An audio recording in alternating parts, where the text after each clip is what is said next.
At the edge of our solar system, beyond the warm breath of the sun, lies a realm so distant that sunlight takes hours to arrive.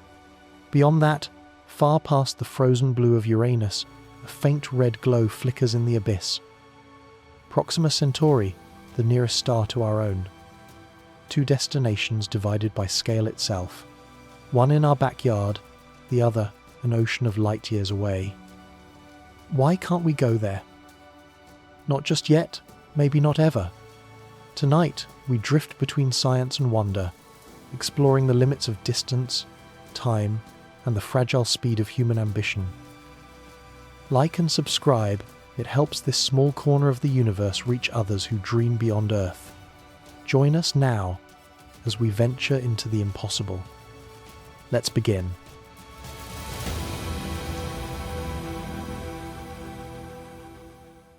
Uranus drifts 20 times farther from the Sun than Earth, wrapped in blue methane haze and eternal twilight. Its light is not golden, but ghostly, sunlight dimmed to the glow of a winter sunset. This is the frontier of the known, where warmth fades and motion slows. Here, the Sun is just another bright star. It hangs in a dim turquoise sky, casting a light so faint that shadows blur and day dissolves into an endless dusk. The warmth that feeds our world barely touches this faraway giant. It is a place where the familiar rules of comfort no longer apply, where cold is not merely absence but an identity, a constant companion stretching across billions of kilometers of emptiness. The space around Uranus is so vast that distance itself becomes abstract. At this range, signals from Earth take nearly 3 hours to arrive. Every command sent to a spacecraft becomes an echo of the past, a whisper thrown into the dark that will not return until the future. To explore Uranus is to explore time itself, to send something forward, knowing you may never truly know what it finds. The planet's surface, if it can be called that, lies hidden beneath a shroud of clouds tinted blue by methane gas. These vapors absorb sunlight, filtering it into cool wavelengths that bathe the planet in perpetual serenity. But below that calm exterior, chaos brews. Winds howl at speeds of nearly 900 kilometers per hour, circling the planet's frozen core in eternal storms that no eye has ever seen. Uranus spins on its side, its poles taking turns bathing in sunlight for decades before plunging into half a century of night. Seasons here are not measured in months, they are measured in generations. When Voyager 2 flew past Uranus in 1986, it became the only witness to this silent kingdom. In a few short hours, it gathered every close image we possess. From those pale photographs, scientists glimpsed a world both haunting and hypnotic, featureless, serene, almost too still. Unlike the wild storms of Jupiter or the turbulent winds of Neptune, Uranus appeared asleep, a giant frozen in meditation, drifting through the dark like a lantern lost in fog. Yet even in its stillness, Uranus speaks. It tells us what distance does to warmth, what time does to energy. The farther a world drifts from the Sun, the more it becomes a memory of light rather than its reflection. Its atmosphere, its temperature, even its color, all are shaped by that fading glow. Uranus is not just a planet, it's the embodiment of distance itself. Standing on an imaginary platform above its clouds, you would see nothing familiar. No blue sky, no sun that warms your face, no sense of direction, only a soft, diffuse glow that feels less like daylight and more like the last glimmer before night fully takes hold. This is not a place of beginnings, it's a reminder of endings. The end of sunlight, the end of motion, the edge of our solar system's warmth. And as the light fades, you begin to sense what makes Uranus so haunting. It isn't merely cold, it's calm. A silence so deep that even thoughts seem to freeze before they can echo. Out here, on the edge of everything we know, the universe whispers its first reminder that beyond our fragile warmth lies a darkness so vast it humbles even light itself. Though Neptune lies farther, Uranus is colder, its heat long lost to the void. Temperatures plunge to 224 degrees Celsius, a silence so deep even sound would freeze. Here, physics and poetry meet in stillness. To call Uranus cold is to understate the word itself. This is not the cold of winter air or icy winds. It is a cold beyond comparison, an absence so complete that motion itself begins to slow. At number 224 degrees Celsius, molecular activity barely stirs. Every vibration, every whisper of warmth is drained away into space. It's the coldest atmosphere ever measured in our solar system, colder even than Neptune, which lies farther from the Sun. In this paradox, Uranus becomes a contradiction made real, a planet farther from heat than heat itself. Scientists believe the reason lies deep within its heart. Most planets, even the distant ones, still glow faintly from the warmth of their formation, the leftover heat of birth slowly leaking into space. Jupiter and Neptune radiate more energy than they receive from the Sun, but Uranus does not. It gives off almost nothing. It hoards no warmth, radiates no memory. Something within it went dark long ago, as though its inner fire simply decided to stop burning. The cause remains a mystery. Some suggest Uranus was struck by a massive object billions of years ago, a collision so violent it tilted the planet on its side and released its core heat into the void. Others believe its layered atmosphere traps cold in strange, unmoving ways, preventing convection, locking away what little energy remains. Whatever the reason, Uranus is not merely frozen, it is extinguished. To imagine standing here, if such a thing were possible, is to imagine standing within silence itself. No wind as we know it, no air that could carry sound. Every breath of motion is dampened by thick gases, every particle too numb to move quickly. Storm here would seem like slow ballet, immense yet muted, graceful yet glacial. The cold reshapes everything. Hydrogen and helium, gases on Earth, become denser, sluggish fluids. Water exists not as ice or liquid, but as a strange pressurized slush buried under kilometers of atmosphere. Methane freezes into crystals that drift like snow, glittering faintly in the dim light. Each molecule moves reluctantly, obeying the rhythm of a world that has forgotten warmth. From orbit, Uranus glows softly blue, a calm, distant orb reflecting the sun's pale touch. But that serenity is deceptive. Beneath the stillness lies crushing pressure and perpetual night. It's as if the planet has drawn a curtain across its heart, hiding what once was bright, a cosmic deep freeze that feels more like an emotion than a temperature. And yet, there's beauty in that stillness. The cold of Uranus is not cruel. It is peaceful.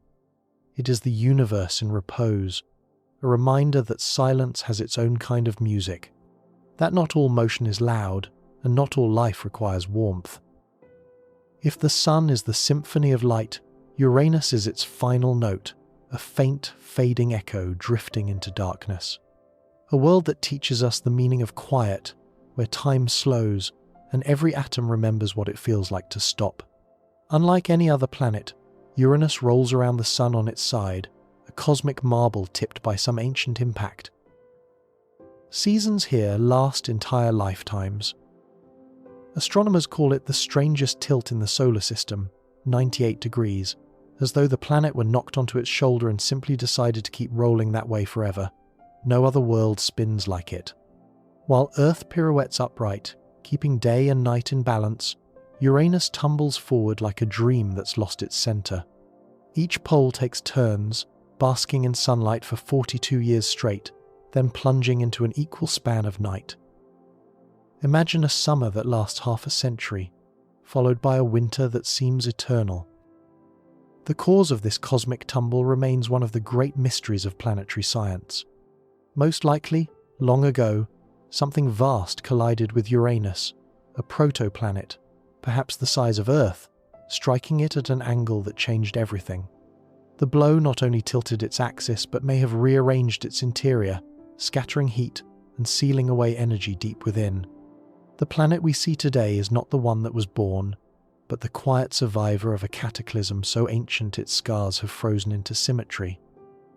This sideways orientation creates one of the strangest light patterns in the solar system. When a pole faces the sun, it receives unbroken daylight for decades. The opposite hemisphere, meanwhile, is locked in night, its frozen clouds reflecting the faint glow of starlight.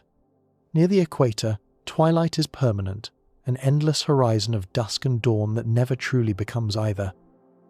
The entire planet seems suspended between day and night, between motion and stillness. For any hypothetical observer or future probe orbiting above, this would be a surreal sight. As Uranus moves along its orbit, the sun appears to climb and sink across the sky, not east to west but north to south. Shadows stretch in impossible directions, horizons fade into indigo. If you could stand near the pole, you'd watch the sun circle overhead for years, a low ring of fire tracing the horizon. Then, one day, without ceremony it would vanish, and darkness would reign for the next half-century. These slow seasons sculpt the planet's atmosphere. When one pole faces the sun, gases expand and circulate, driving winds that sweep toward the dark hemisphere. The transition between sunlight and shadow stirs vast storms, their methane clouds rising and falling like blue oceans. Yet to our eyes, through telescopes and distant sensors, Uranus remains deceptively plain, a featureless orb of soft cyan hiding its motion behind layers of calm. The tilt also extends to its rings and moons. Each orbits in that same sideways plane, circling the planet like a halo lying flat on a table. From afar, it's as if the entire system decided to defy the solar system's order, a celestial act of quiet rebellion. But perhaps that's what makes Uranus beautiful. Its tilt is a reminder that perfection in the cosmos often begins with chaos, that even catastrophe can become elegance given enough time. What once was a violent collision is now a gentle roll through the dark, a planet eternally leaning toward mystery. If Earth is the dancer and Jupiter the king, Uranus is the dreamer, turning slowly on its side, eyes half closed, following a rhythm that belongs only to itself. Below those calm azure layers lies a storm world of ice and vapor. Methane, water, and ammonia swirl in pressure so immense it could crush steel. Lightning crackles through alien clouds, illuminating oceans of slush hundreds of kilometers deep. The surface of Uranus, if such a surface even exists, is an illusion. What looks from afar like a smooth, serene sphere is actually a labyrinth of turbulent layers, each one stranger than the last. Beneath the upper haze, where methane gives the planet its ghostly blue hue, the atmosphere thickens into a freezing fog. Pressure builds as you descend, compressing gases into liquids, and liquids into something between fluid and solid. An exotic state of matter scientists call supercritical. It's not quite a gas, not quite a liquid, but something that defies both. If you could fall through these clouds, the journey would be long and lethal. At first, you drift through calm layers of ice crystals and faint mist, but as you sink, wind speeds rise, invisible hurricanes swirling at nearly 900 kilometers per hour. The sky darkens, the air thickens, and the temperature climbs from 200 degrees Celsius toward a brutal furnace of pressure. Below, lightning flashes in brilliant silence, immense discharges of energy striking through miles of methane vapor. Sound cannot travel far in this dense, frigid atmosphere. It dies before it's born. Eventually, you would reach a depth where hydrogen and helium merge with water and ammonia to form an ocean unlike any we can imagine, vast, dark, and warm enough to melt diamond. Scientists believe this may be an ocean hundreds or even thousands of kilometers deep, more like a mantle of liquid ice than water as we know it. At such pressures, water doesn't behave like a fluid. It becomes something else, a slush of molecules locked together by gravity and time, shifting in slow, luminous tides.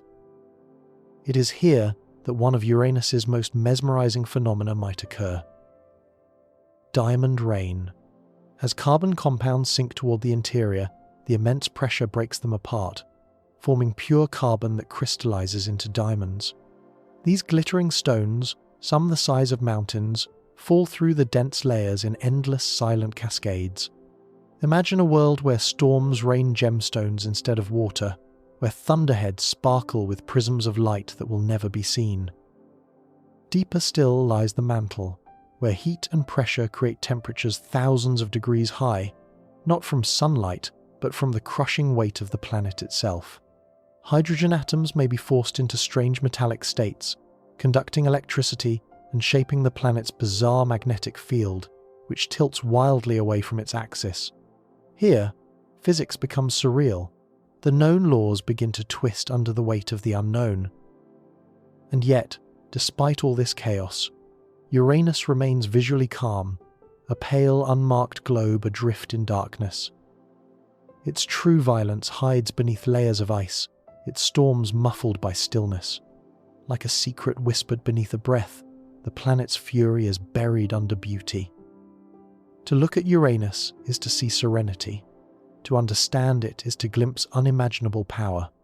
Beneath its tranquil glow lies a world sculpted by pressure, lightning, and silence. An oceanic giant where diamonds fall like rain, and where calm is only the mask worn by chaos. Deep within Uranus, carbon atoms compress under crushing weight, forming storms of solid diamond. It sounds like myth, something whispered by dreamers, but it's real. Beneath the calm blue clouds of Uranus, where pressures climb to millions of times those on Earth, carbon takes on a new form. Methane gas, abundant in the planet's atmosphere, is torn apart by heat and pressure, its hydrogen stripped away, leaving behind pure carbon. And under the weight of thousands of kilometers of ice and gas, those carbon atoms crystallize into diamonds. Here, deep below the visible clouds, storms of carbon rain fall through a world that never sees light. The diamonds begin as microscopic crystals, drifting like snowflakes through the dense methane air. But as they descend, the pressure grows, and the crystals merge, hardening into gems larger than anything found on Earth. Some may grow as large as pebbles, others boulders.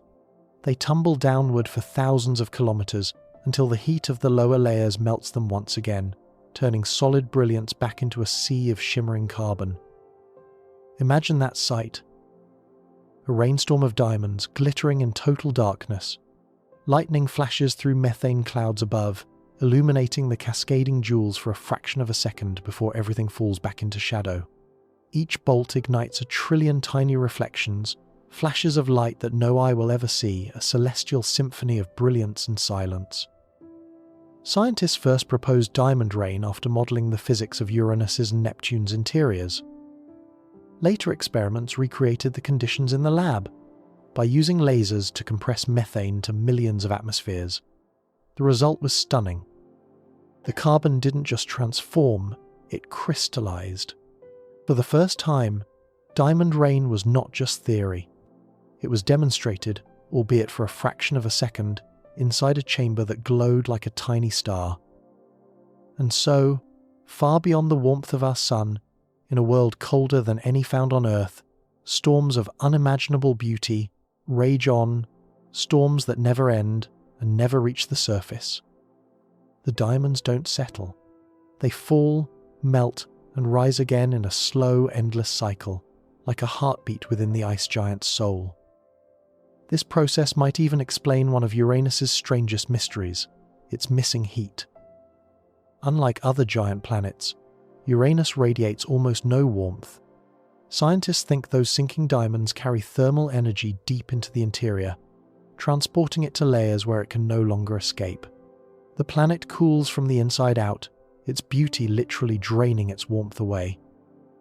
It's a haunting image, a world so filled with splendor that it steals its own heat, dimming itself into quiet perfection. If you could stand above those clouds, listening through the pressure and ice, perhaps you'd hear something faint, not thunder, but a crystalline whisper. The sound of diamonds falling through eternity, brushing against one another as they descend into blackness. Here, beauty and physics are inseparable. The universe, indifferent yet poetic, has found a way to turn cold and pressure into art. In the hidden heart of Uranus, storms of solid light fall endlessly, proof that even in the darkest, coldest places, the cosmos still finds ways to shine. Despite its beauty, Uranus whispers almost nothing.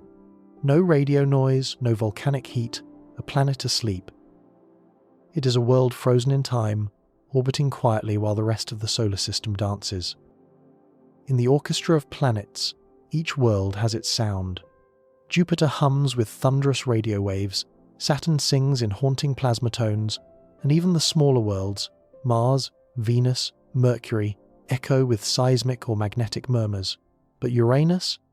Uranus is the silence between the notes. It emits almost nothing. Its magnetic field is faint, its heat barely measurable. Its storms hidden beneath serene blue veils.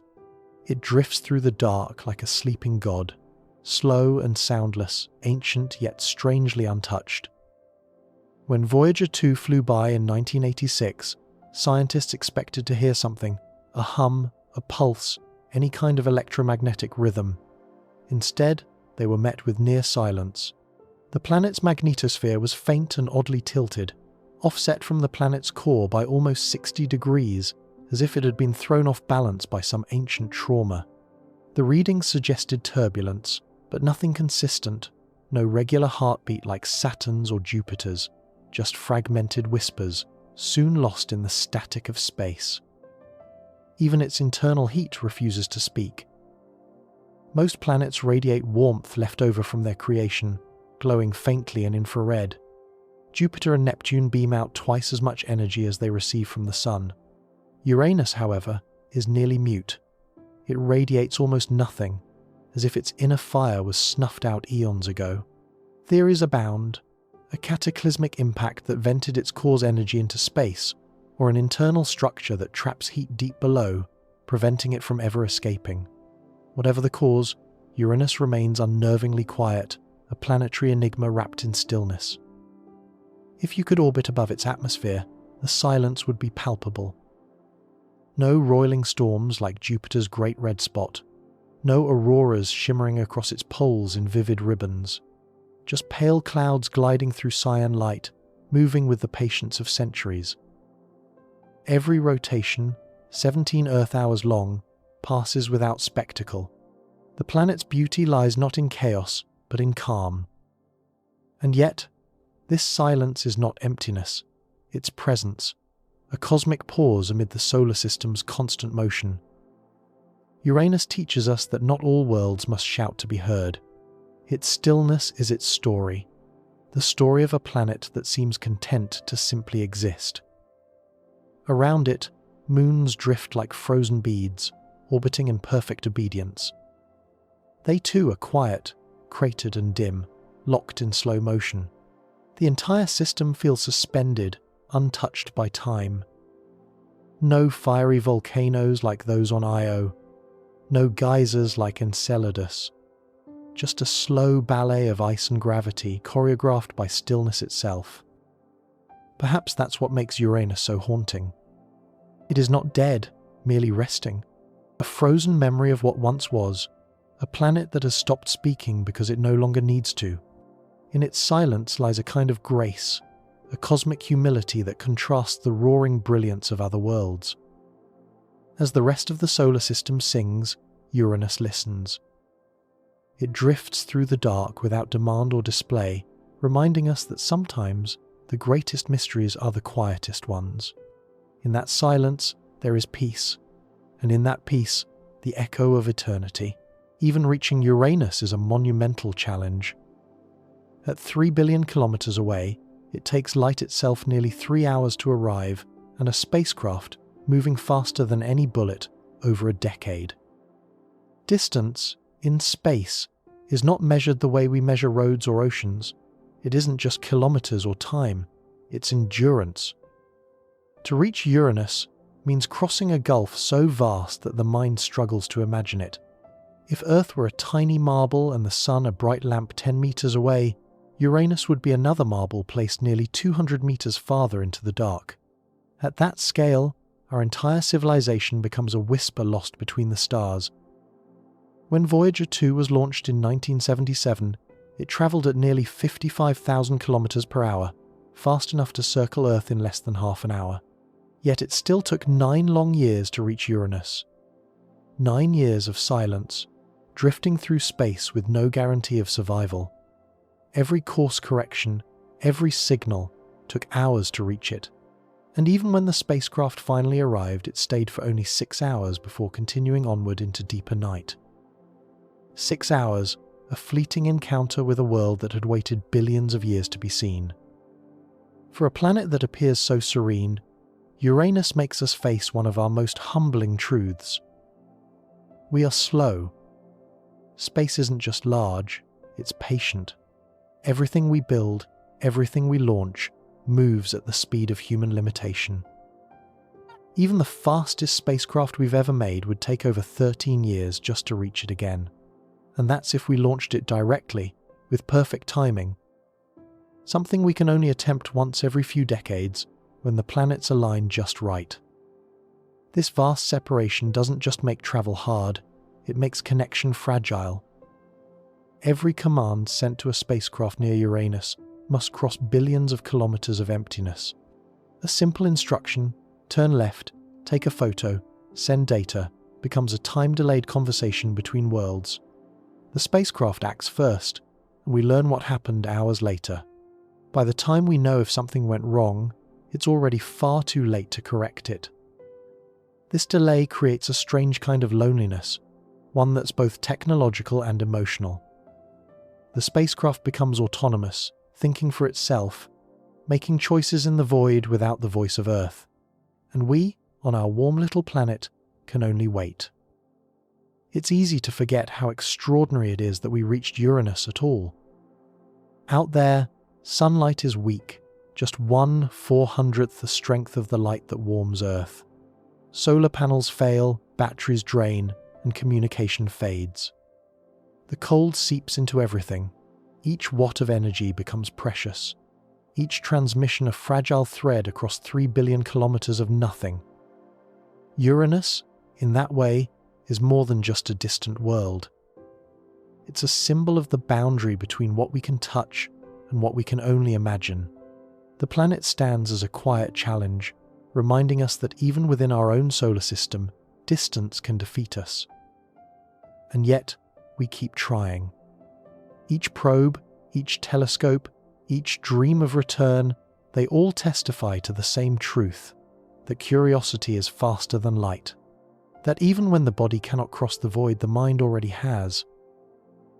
Only one spacecraft has ever visited Uranus, Voyager 2, in 1986.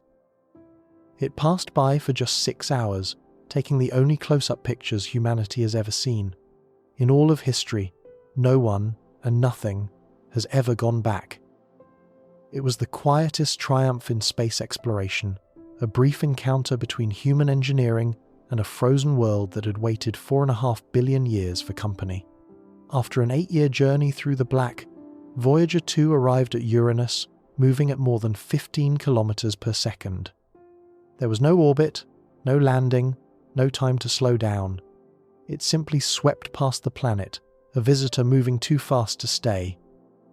For a few fleeting hours, sunlight reflected off turquoise clouds and into the unblinking eyes of a golden recorded machine. Those 6 hours changed everything we knew about the outer solar system.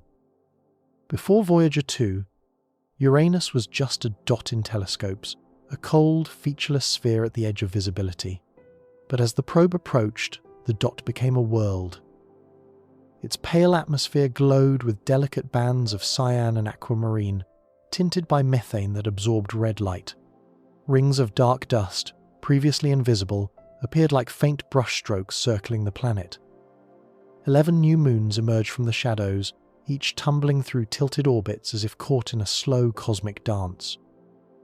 Voyager's cameras captured storms swirling deep within the planet's atmosphere, though they were faint and ghostly compared to Jupiter's.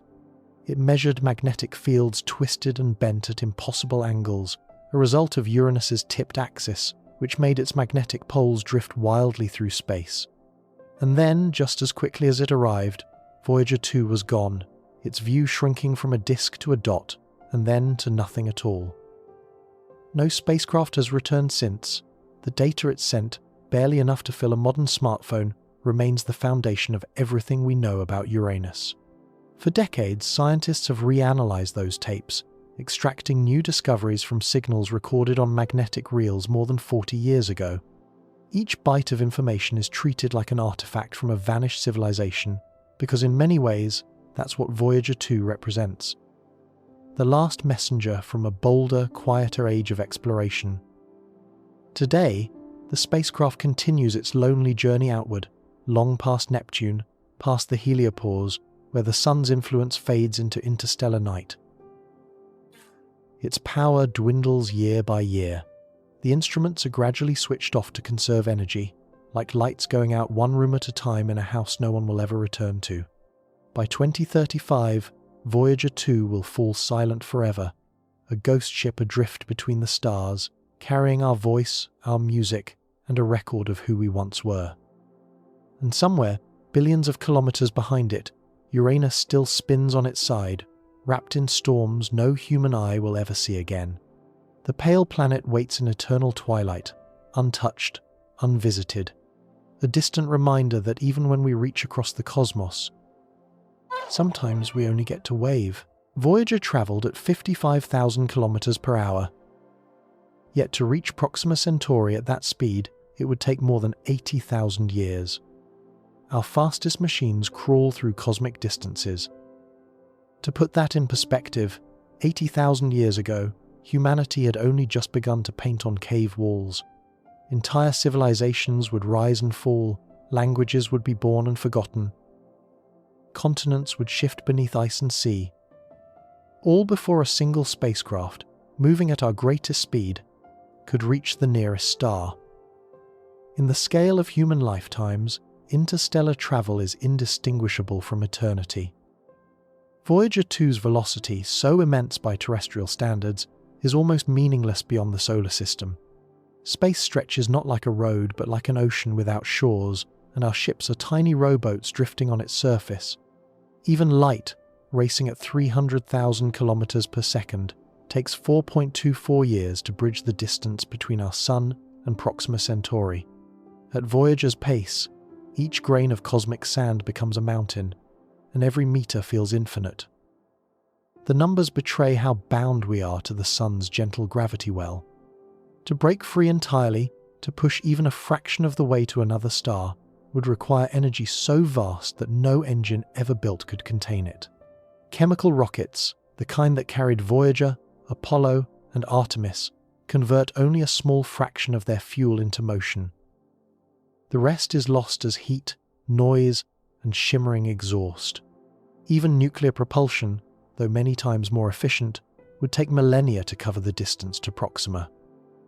In the vacuum between stars, there are no shortcuts, no highways, no friction to push against, no gravity to sling us forward forever. Every acceleration demands fuel, and every kilogram of fuel slows the ship that carries it. One that grows worse the faster you try to go.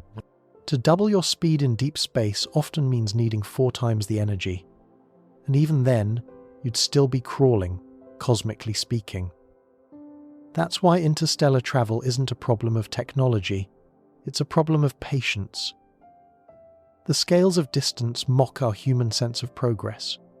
We measure achievement in years, but the stars speak in millennia. To them, even Voyager, humanity's proudest messenger, is still sitting on the front porch, barely out the door.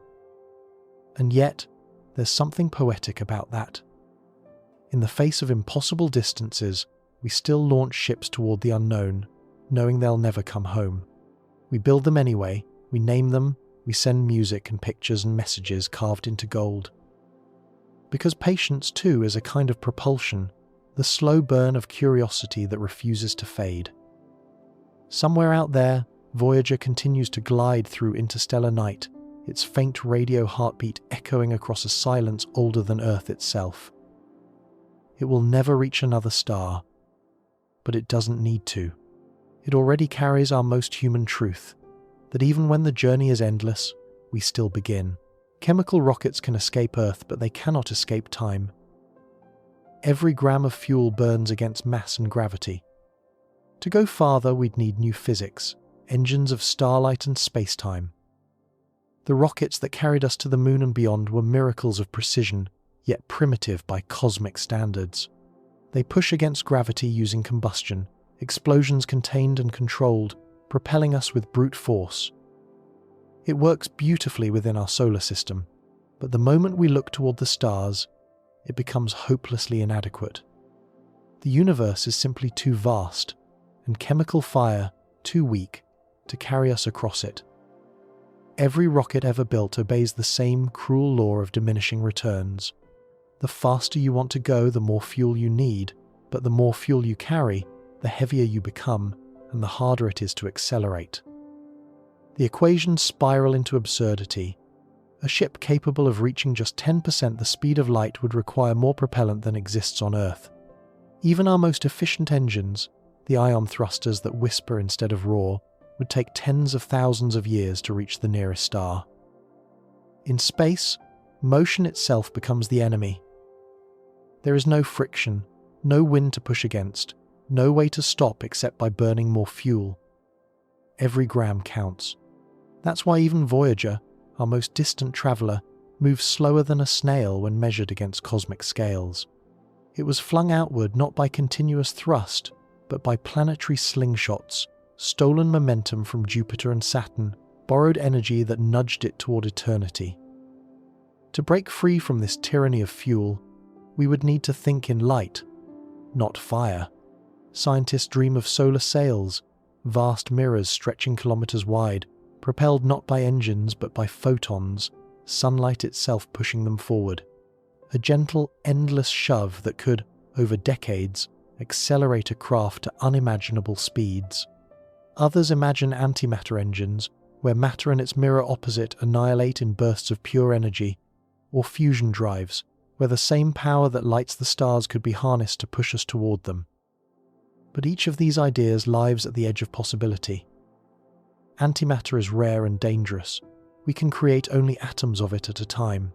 Fusion is still an unruly fire we cannot yet bottle. And light sails, though elegant, require patience on a scale that tests the limits of human endurance. The physics of interstellar travel exists, but only as a whisper, a promise written in equations, not reality.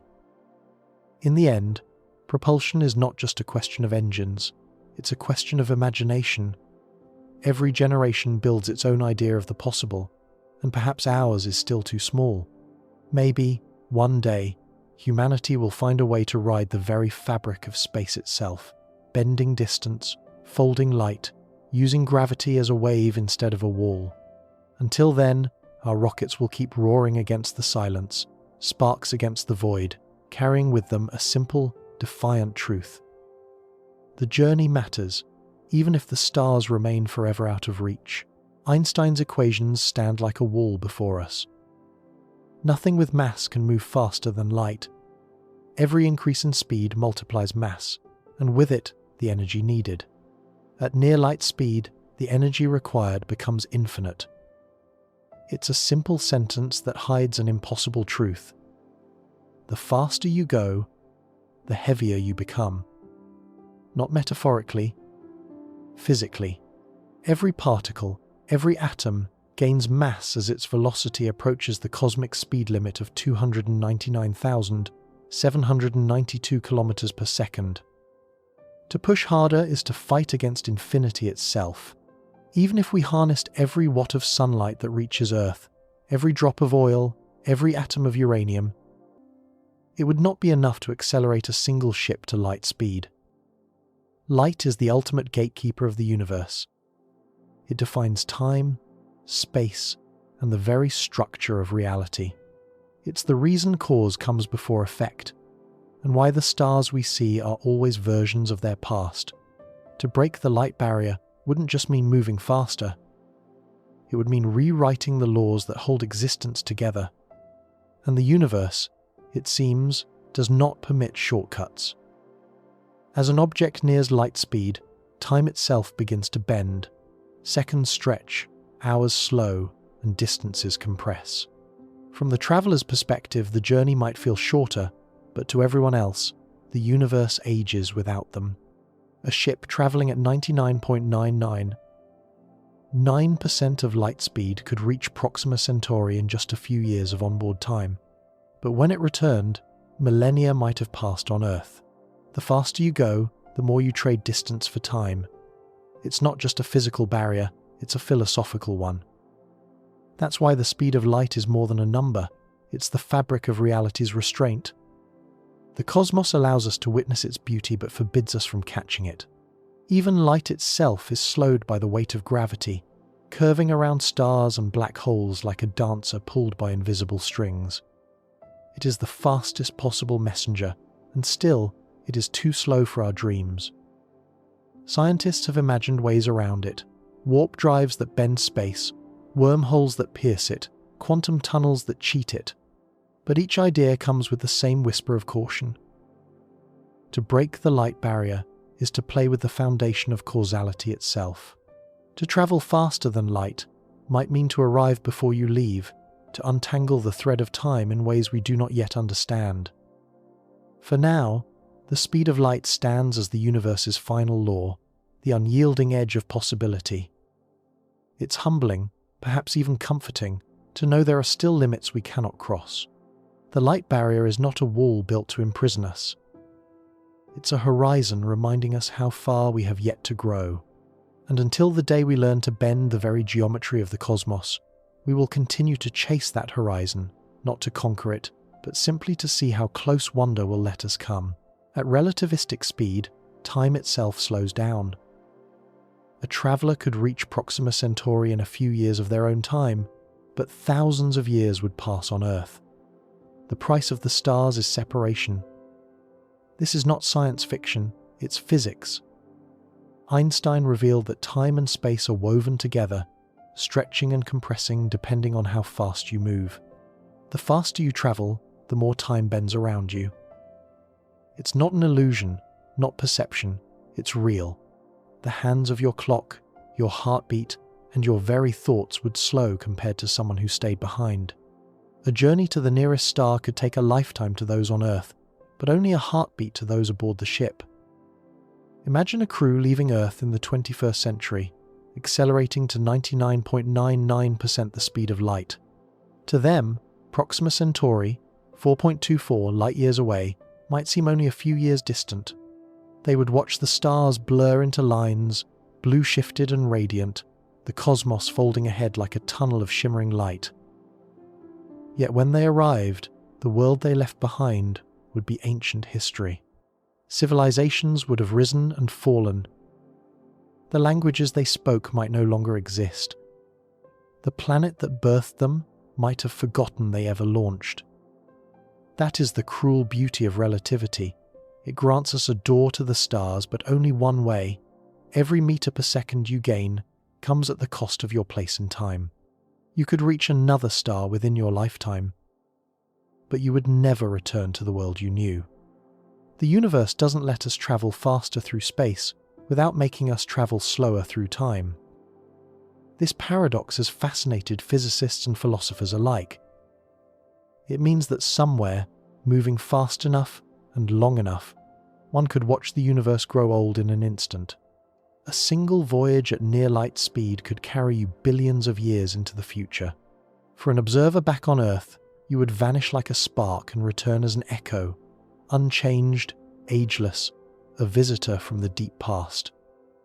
To them, you would have skipped eternity. There is a strange kind of immortality hidden in this physics, a promise of longevity through motion. Time dilation means that speed itself can preserve you, freezing your subjective experience while the universe continues to flow around you. But it's a hollow promise, because what good is surviving the passage of time if everything you love cannot follow? This is the bittersweet truth of cosmic travel. The closer we get to light, the farther we drift from life. Time dilation might one day carry explorers to the stars, but they will arrive in futures they can't imagine, among descendants who have forgotten their names. The journey would not be about return or reunion, but about surrender, a leap into the unknown where time itself becomes the sea we must cross. And yet, even knowing that, humanity still dreams of it, because somewhere within us, there's a quiet acceptance that every voyage worth taking demands a sacrifice, and in reaching for the stars, the price we pay is time itself. 4 light-years away, Proxima Centauri burns faintly red, a small angry star bound to Alpha Centauri. Its light flickers unevenly, its flares deadly. Yet around it orbits a rocky world, Proxima b, a possible mirror to our own. Proxima Centauri is the nearest star to our Sun, yet it's so dim that not even the sharpest human eye can see it unaided. Its glow is a dark ember, a smouldering coal compared to our Sun's golden blaze. If our star were a lighthouse, Proxima would be the flame of a single candle lost in fog. Still, in the quiet mathematics of astronomy, proximity means potential, and potential means hope. 4 light-years is an eternity, but it's the closest eternity we have. Proxima Centauri is a red dwarf, the smallest kind of star, barely 1/8 the mass of the Sun. Such stars burn slowly and efficiently, fusing hydrogen at a glacial pace that will keep them alive for trillions of years. Long after the Sun swells and dies, Proxima will still be there, dim but enduring, a ghost light marking the edge of humanity's cosmic neighborhood. But its gentle glow hides violence. Red dwarfs are volatile in youth, unleashing titanic flares that can bathe nearby planets in radiation thousands of times stronger than anything Earth endures. To orbit Proxima is to live in the path of a storm that never ends. Yet even here, in this restless crimson light, there is a planet. Proxima b circles close, so close that its year lasts just 11 days. Locked by gravity, one side forever faces the star, burning under constant daylight, while the other remains in endless night. Between those extremes lies a narrow band of twilight, a terminator zone where temperatures might hover near the range of liquid water. It's here, scientists think, that life might find a foothold, sheltered between fire and ice. From Earth, Proxima b is just a trembling signal in starlight, detected by the wobble it induces in its star's motion, and glimpsed through the faint signatures of its atmosphere. The James Webb Space Telescope has begun to probe it, searching for whispers of water vapor, carbon dioxide, and perhaps even oxygen. Each photon that reaches Webb's mirror has traveled over 40 trillion kilometers, carrying the chemical fingerprint of a world that might not be entirely silent. But to imagine standing there is to imagine an alien dawn. The sky would never be blue, it would glow in shades of deep red and purple. The dim star would hang enormous and close, a constant, unwavering sun. Its flares would sweep across the horizon like cosmic lightning, painting the clouds with sudden, violent brightness. And yet, if life exists there, it has learned to live with the fire. Perhaps its oceans glow faintly beneath protective skies, or its organisms shield themselves beneath soil and stone. Maybe they evolved to dance with radiation, feeding on light we'd find lethal. Proxima b is both familiar and foreign, a possible reflection of Earth seen through a red mirror. It reminds us that even the most hostile corners of the galaxy might harbour the quiet persistence of life. For in the cosmic darkness, even a small flickering ember can become a sun to someone. 4 light-years, 40 trillion kilometers. If Earth were a single grain of sand, Proxima would be another grain across an entire continent. Between them, nothing but emptiness. That number, 40 trillion, is almost impossible to feel. Our minds aren't built for it.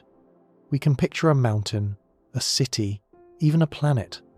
But the space between stars is so vast that it defies every human metaphor. It's not just distance, it's isolation, written across the fabric of space. If the Sun were the size of a tennis ball, Proxima Centauri would be another tennis ball 4,000 kilometers away, and everything in between would be darkness. No planets, no light, no sound, only the quiet hum of interstellar dust and radiation. When we talk about 4 light-years, we're really talking about light, the fastest thing in the universe, taking 4 years to cross the gap. At 300,000 kilometers per second, light circles Earth 7 times in a single second. Yet even at that speed, it must travel for 1,461 days to bridge the chasm between our solar system and Proxima's. If Voyager 2 were to follow, creeping outward at 55,000 kilometers per hour, It would take longer than the span of human civilization to arrive. The message is clear. The stars are close only to our eyes. To our ships, they are unreachable dreams. Between those two suns lies the interstellar medium, not a void, but a thin, ghostly sea. A few atoms per cubic centimetre, drifting through magnetic fields and cosmic rays. It is the purest emptiness we know, yet it is filled with invisible whispers. Radiation from ancient supernovae, the faint relics of the Big Bang, the charged particles that trace the Milky Way's magnetic skeleton. To cross this ocean is to move through eternity itself. Imagine a spacecraft leaving Earth tonight. Its engines ignite, its trajectory perfect, its mission simple, to reach the nearest star. Decade after decade, it coasts through nothingness. Centuries pass. The ship becomes colder, quieter. Its transmissions grow fainter until even light years away, Earth can no longer hear them.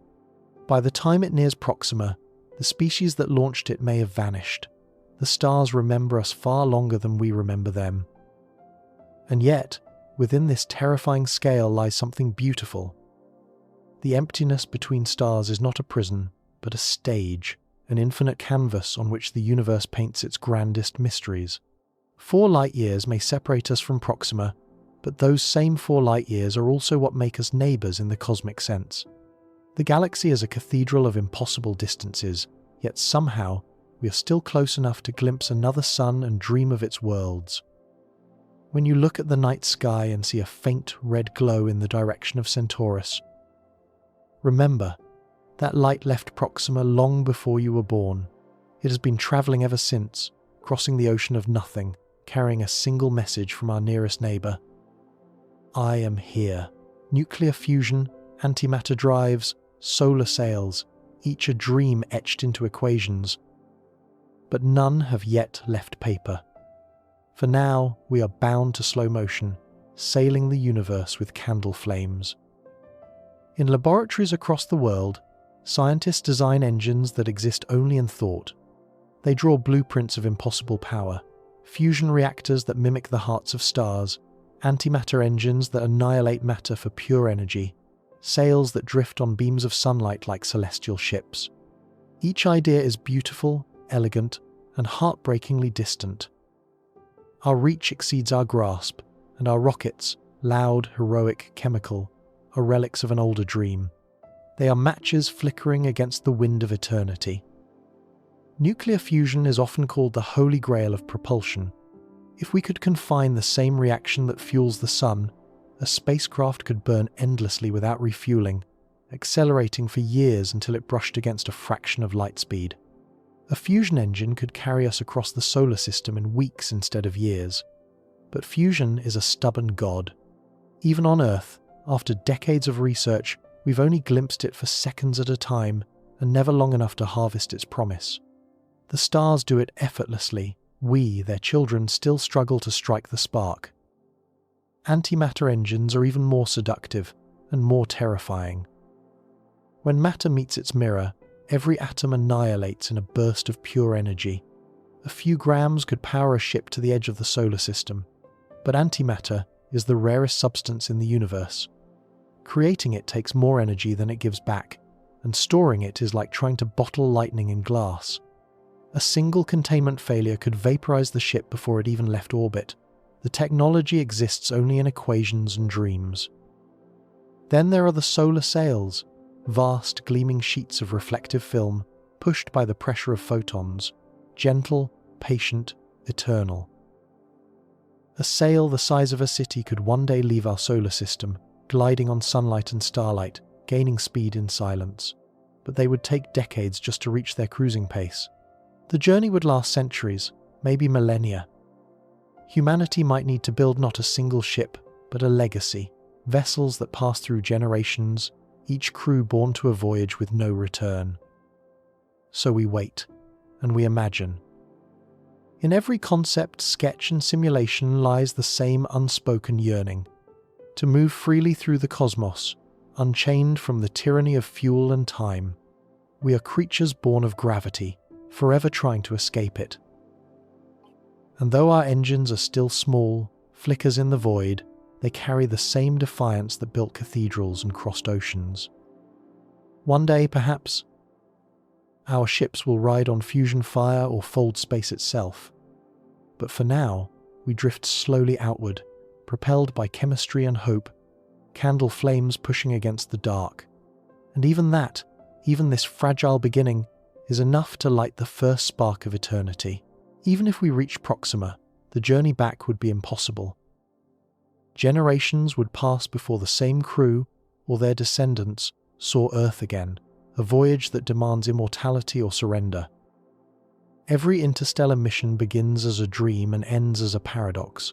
The journey to another star isn't a trip, it's an exile. Once a ship leaves the solar system, it crosses more than just space. It leaves behind the synchronized rhythm of human time, the pulse of calendars, the turning of seasons, the rise and fall of civilizations. Even at a fraction of light speed, a voyage to Proxima Centauri would take decades, maybe centuries, and if the travelers ever turned homeward, the Earth they returned to would no longer be the one they left. The math is merciless. A ship accelerating for years would need just as much energy to slow down. Every kilometre per second gained on the way out must be undone on the way back, doubling the fuel, the mass, and the time. In deep space, there are no pit stops, no refueling stations, no air to burn. Once you commit to interstellar travel, there is no halfway. You either go all the way, or you drift forever between suns. So the dream of reaching Proxima inevitably becomes a one-way ticket. The crew who departs will never return, not as they were, not to the same world. Even if their descendants found a way home, Earth itself would have aged and evolved beyond recognition. Continents might have shifted. Cities would have fallen to dust. Humanity could have changed beyond what any traveller could understand. To reach another star is to say goodbye not for years, but for epochs. And so, we imagine generational ships, vast, self-contained worlds sailing the dark, where children are born who will never see the sun, and their children after them will be the ones to arrive. They would live entire lives knowing their purpose was not to reach, but to carry the dream forward. Every sunrise inside their ship would be artificial, every landscape a memory rendered in metal and light. To them, Earth would become myth, the cradle told of in stories, blue and distant, perhaps no more real than Eden. This is the quiet tragedy of interstellar ambition. To explore the galaxy, we must accept that exploration may mean isolation. The first humans to see Proxima b might not be explorers at all, but descendants, generations removed from those who first lit the engines.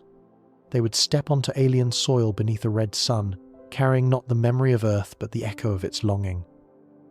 Unless we one day conquer both time and physics, there will be no return journey, only forward motion, deeper into the unknown. And maybe that's how it must be. After all, every great voyage in human history began with leaving home and never looking back. The stars demand the same. To touch them, we must be willing to let go. Accelerating to near light speed would flatten anything human.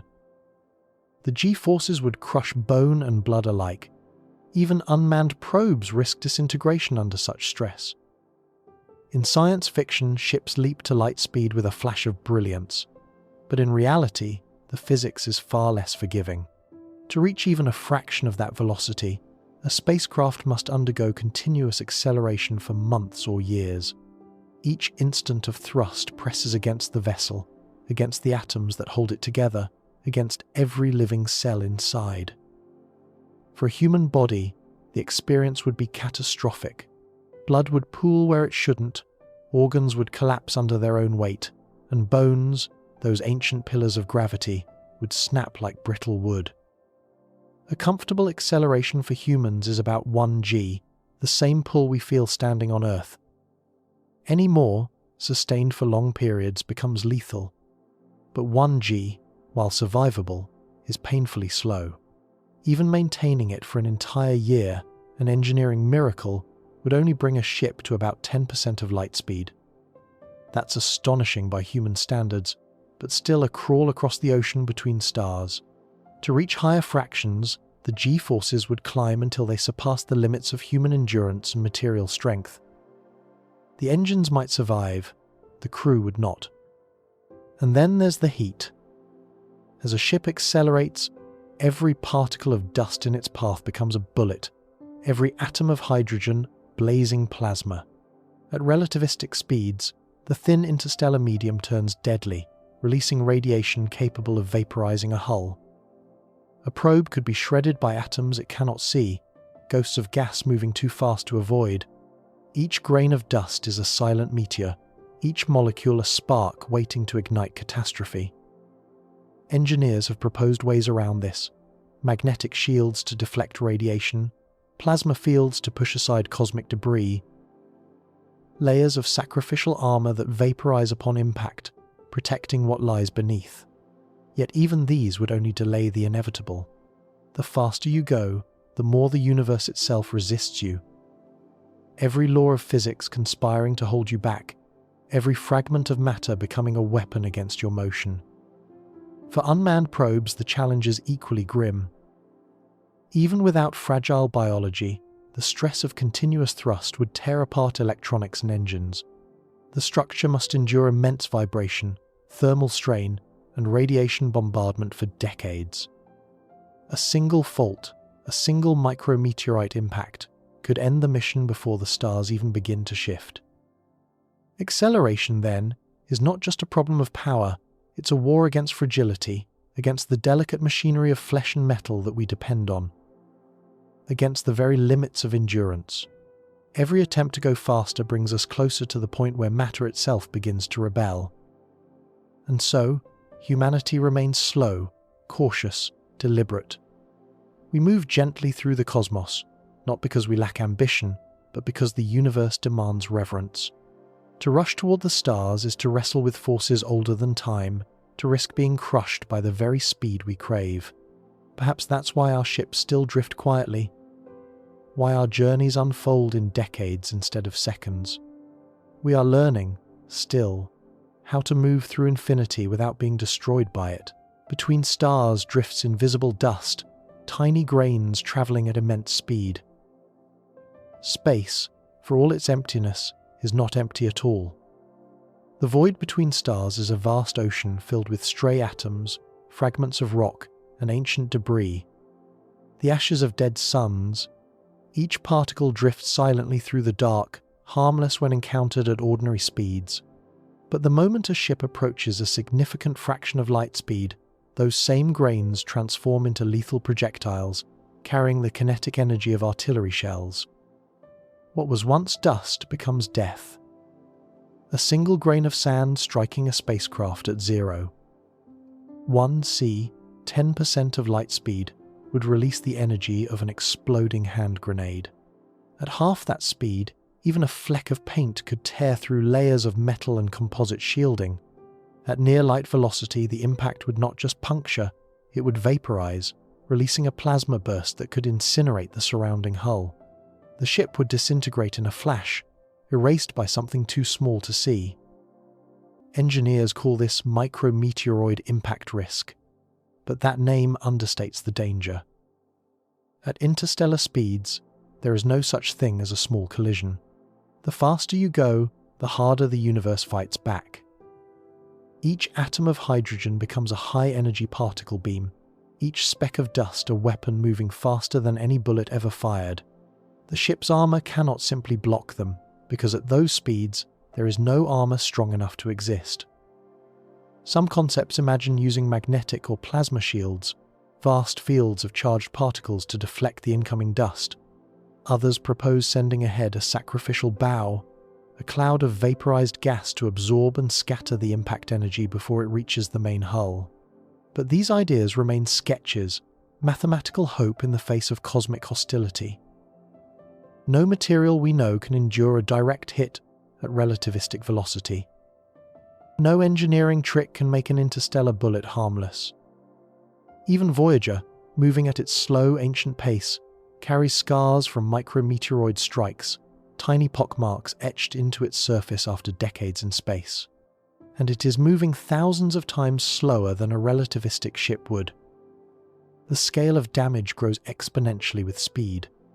What begins as dust becomes shrapnel. What begins as plasma becomes annihilation. This is the hidden enemy of the stars.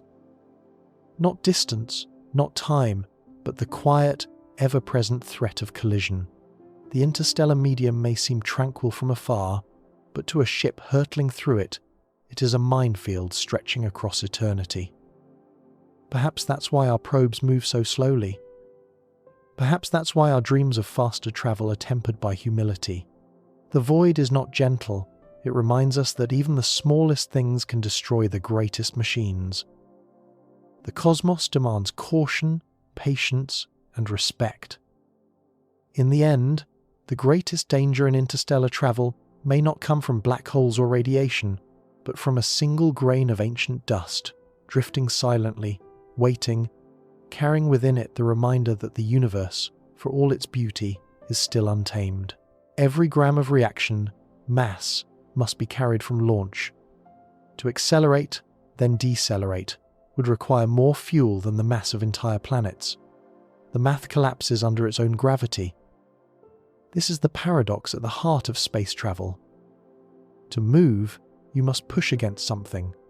But in the vacuum of space, there is nothing to push against but yourself. Every engine, from a fireworks rocket to a deep space ion drive, must carry its own reaction mass, propellant that it throws backward to move forward. On Earth, this is merely inefficient. Between the stars, it becomes absurd.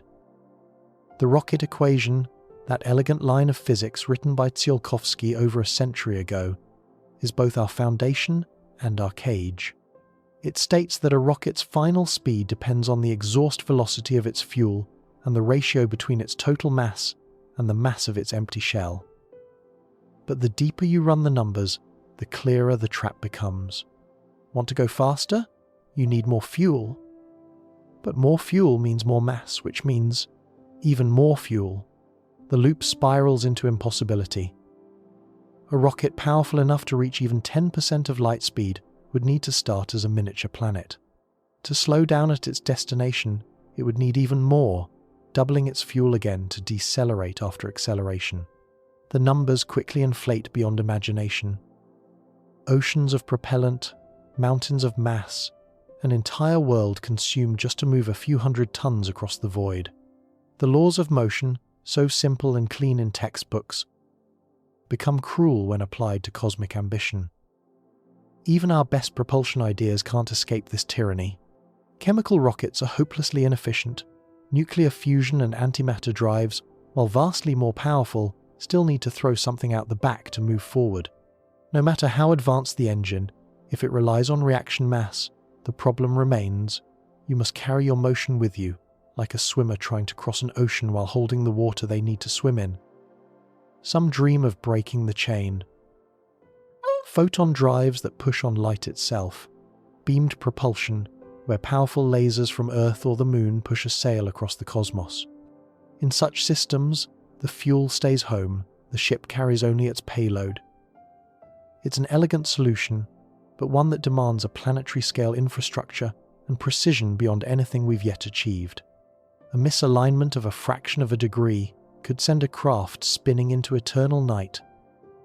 The infinite fuel problem isn't just an engineering issue, it's a reminder of our place in the cosmos. The universe is vast, not just in distance but in energy. Every meter per second gained is a battle against inertia. Every gram of fuel a small defiance of gravity and entropy. Our rockets burn bright but brief, each one a spark against infinity. In the end, the equation doesn't lie.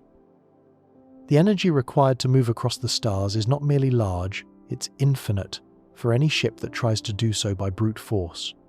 To reach Proxima Centauri, we must find a new language of motion, one that doesn't fight the universe but flows with it. Until then, our engines will roar against the silence, and the stars will remain distant, waiting for us to discover a gentler way to move among them. Could we freeze ourselves for the journey? Biology says no. Ice crystals shred living cells, and time erases machinery. cryosleep belongs to science fiction's gentle lies. It's a comforting fantasy, a human sealed in glass drifting in cold stasis while centuries slip by outside. We see it in stories, astronauts asleep under pale lights, waiting to wake in some distant sunrise orbiting another star, but the truth is far less merciful. The body is not built to be paused. It is an orchestra that must play without interruption. Heartbeats, neural sparks, cellular repairs stop the rhythm, and the music doesn't resume. It ends. Cryogenic freezing seems simple in theory.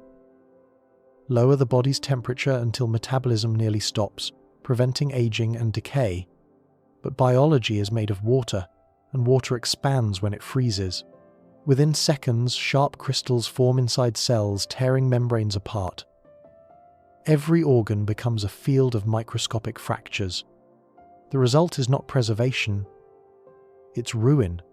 Scientists have managed to freeze and revive simple organisms like nematodes and tardigrades, but even they rely on unique biological tricks: sugars that replace water, proteins that prevent ice from forming. Humans have no such defenses. Some researchers propose vitrification, replacing bodily fluids with cryoprotective chemicals that prevent crystal growth. The process can preserve tissues, even organs, at extremely low temperatures. But scaling this to an entire human body is another matter.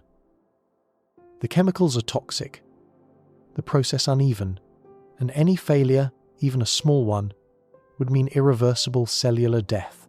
Cryonics companies promise hope, but so far, not a single person has ever been successfully frozen and revived. What we preserve, at best, is potential, a snapshot of life waiting for a science that does not yet exist. And then there's time. Even if we solve the biological problem, the mechanical one remains. Machines do not dream, they corrode, decay, and drift out of alignment. Over decades, seals break, power fails, radiation seeps in. Over centuries, even the strongest materials crumble. Over millennia, the concept of maintenance becomes meaningless. To keep a sleeper intact for the 80,000-year voyage to Proxima Centauri would require technology indistinguishable from immortality itself. Cryosleep is less a scientific plan than a prayer, a story we tell ourselves to make the impossible seem survivable. It is our way of softening the truth that interstellar travel, at human timescales, demands either godlike endurance or a surrender to generations unborn. The dream of waking beneath an alien sun is not for us, but for our descendants, or for machines that may remember what we were. And yet, the idea persists, not because it's likely, but because it's beautiful. It carries within it the oldest human impulse, to rest through the darkness and wake to light. We imagine the sleeper, perfectly preserved, opening their eyes to a new sky, the first human to see Proxima's red dawn.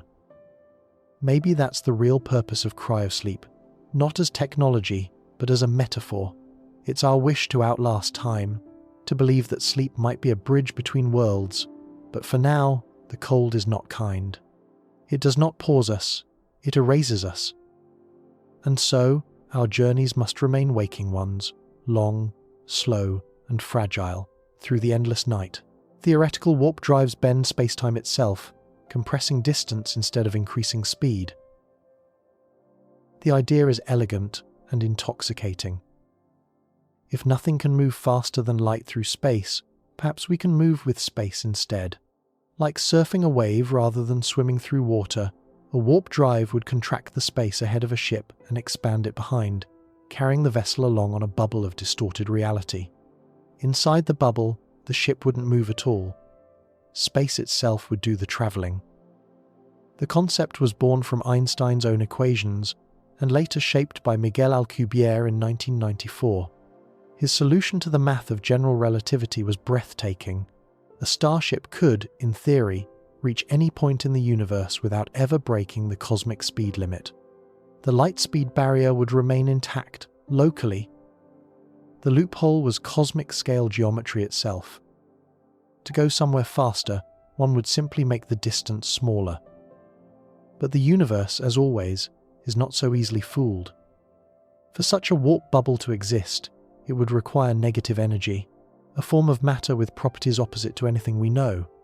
It would have to bend space-time inward instead of outward, generating a region of anti-gravity capable of folding reality like paper. The equations allow it, the physics do not. To create even a microscopic bubble of warped space would demand more energy than exists in all the stars of the Milky Way combined. And even if, somehow, such power could be harnessed, new nightmares emerge. The edges of the warp bubble, where normal space meets distorted space, would become regions of unimaginable stress. Particles trapped in those zones could accumulate in deadly bursts of radiation. When the bubble collapsed, the energy could vaporize everything in its path. The warp drive, the ship, and perhaps the destination itself might be destroyed in a single cosmic snap. Some physicists have tried to tame the equations. They propose modified geometries, quantum shortcuts, or fields that mimic negative energy without breaking physics entirely. One design even reduces the energy requirement to the mass of a small planet instead of a galaxy. Progress, in the most absurd sense. But possible in math is not the same as possible in reality. The warp drive remains a mirage, shimmering on the edge of science and imagination, a bridge between equations and dreams. And yet, we can't stop reaching for it. Because the warp bubble represents more than just travel, it's hope itself, the belief that there might be a way to slip past the limits written into the fabric of existence. It's the same hunger that drove us across oceans, up mountains, and into orbit. Every impossibility begins as heresy against the known. Perhaps one day, long after our age of engines and fire, we will learn to twist space the way a musician shapes sound, gently, harmoniously, with understanding rather than force. Until then, warp drives remain our most poetic failure, the dream of outrunning distance, undone by the very laws that define reality. For now, the stars stay where they are. And maybe that's the lesson, that the universe allows us to see its beauty, but not yet to cheat it. Every step toward Proxima reveals not a path, but a paradox. To move faster is to move heavier. To move farther is to carry more, until motion itself collapses into stillness. It is one of the universe's most humbling truths. The faster you try to go, the harder the universe pulls you back. Motion is not free. It bends the very laws of nature around it. Energy becomes mass, mass becomes inertia, and every bit of speed gained adds invisible weight.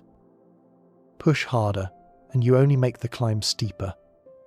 The cosmos, it seems, does not reward impatience. We like to imagine space as open and endless, a vast plain waiting to be crossed.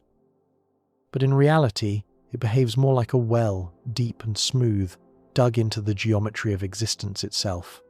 Every attempt to move faster is like climbing out of that well, against gravity's invisible pull, against the curvature of space-time. Einstein showed us that energy and mass are two faces of the same coin. Accelerate an object close to the speed of light, and it gains energy, which is to say, it gains mass. The closer it gets to light speed, the heavier it becomes, until the energy needed to move it another inch approaches infinity. This is why nothing with mass can ever reach light speed. It's not just that it's difficult, it's that the universe forbids it. The equations don't allow a loophole. Every rocket, every engine, every burst of power only brings you closer to a wall that thickens the nearer you get. In this way, physics itself behaves like gravity, pulling you back, slowing you down, reminding you that movement has limits. And yet, within this restriction lies something almost poetic. The same laws that prevent us from racing across the stars are the ones that hold the stars together. Without gravity, there would be no planets. Without the speed of light as a ceiling, there would be no order to the unfolding of time. The universe's constraints are not punishments. They are the structure that allows existence to be beautiful, balanced, and comprehensible. For all our cleverness, humanity still wrestles with this paradox. Every step forward, in propulsion, fusion, antimatter, solar sails, brings us closer to the same truth. The more energy we pour into motion, the more the universe pushes back. The laws that gave us motion are the same ones that bind us to stillness. This is the gravity of impossibility, not a physical force, but a philosophical one. It's the weight of the cosmic truth that we may never reach the places we dream of, not because we lack courage or technology, but because the structure of reality itself stands between us and them.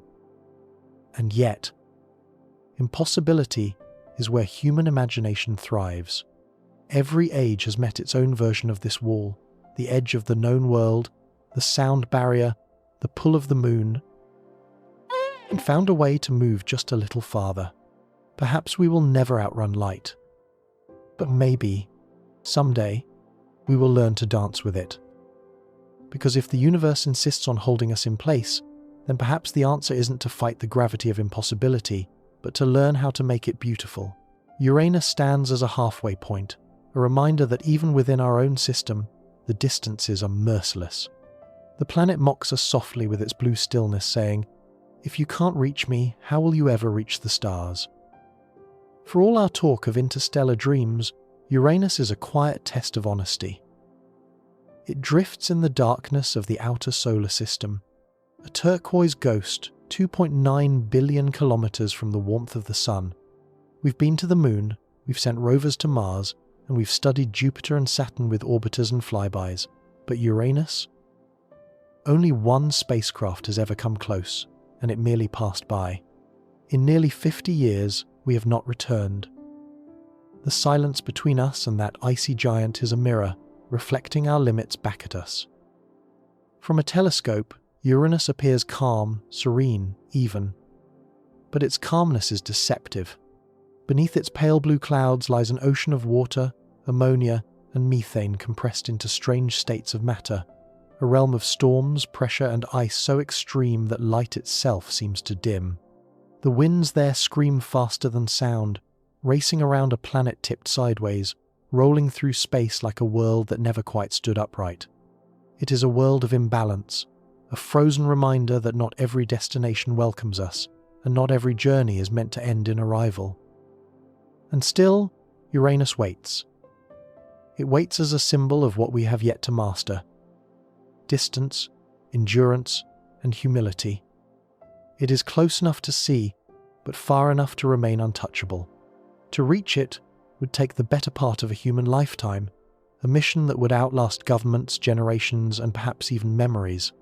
That's what makes it a perfect emblem for our longing, a destination too far for comfort, yet too near to ignore. In this way, Uranus is not just a planet. It is a question, a whisper from the void. It asks whether our curiosity is stronger than our caution, whether we will dare to send another ship into the deep cold, knowing that its operators may not live to see its arrival, whether our species can plan for centuries, not just for seasons. Because if we cannot reach Uranus, a world in our own backyard, orbiting our own sun, how will we ever hope to reach Proxima Centauri, a star 4 light-years away? Uranus sits on the edge of what we can do, a blue sentinel guarding the threshold of what comes next. It marks the border between the known and the infinite. So, when we speak of travelling to other stars, we should first look toward that pale world and listen to what it tells us. Its silence is not indifference. It is invitation. It waits not just to be reached, but to remind us of what reaching truly means. Before we conquer the stars, we must first learn to cross our own oceans, and Uranus, distant and cold, is the sea we still have not sailed. Our universe is structured for patience. Gravity binds, light limits, entropy slows. Every barrier we meet seems designed to test the endurance of curiosity. From the grand spiral of galaxies to the clockwork dance of planets, everything in the cosmos moves at a pace that humbles us. Space is not random, it is architecture, carefully arranged across incomprehensible scales. Distances stretch not by accident, but by design. Stars are separated by vast oceans of void so that their gravity does not tear each other apart. Planets orbit suns at just the right gaps to remain stable for billions of years. Even the speed of light, the ultimate cosmic constant, acts as a governor on chaos, a limit that keeps cause and effect in order. The result is a universe that rewards patience over power. Every structure, from atom to galaxy, exists because the universe refuses to rush. Stars ignite only after millions of years of gravitational pressure. Life emerges only after eons of chemical balance. The spaces between worlds are not mistakes. They are breathing room, a kind of cosmic silence that gives creation time to unfold. When we look at the gulf between Earth and Proxima Centauri, we see distance as an obstacle. But perhaps, in a deeper sense, distance is the universe's greatest invention. It separates, protects, and sustains. Without distance, stars would collide. Without distance, time would collapse. The void between things is what gives things meaning. And yet, for humans, restless, curious, short-lived, this architecture feels like a challenge. We are creatures of immediacy, born on a small planet that rotates fast enough to measure time in days. We build engines, equations, and dreams to outrun the limits we see around us.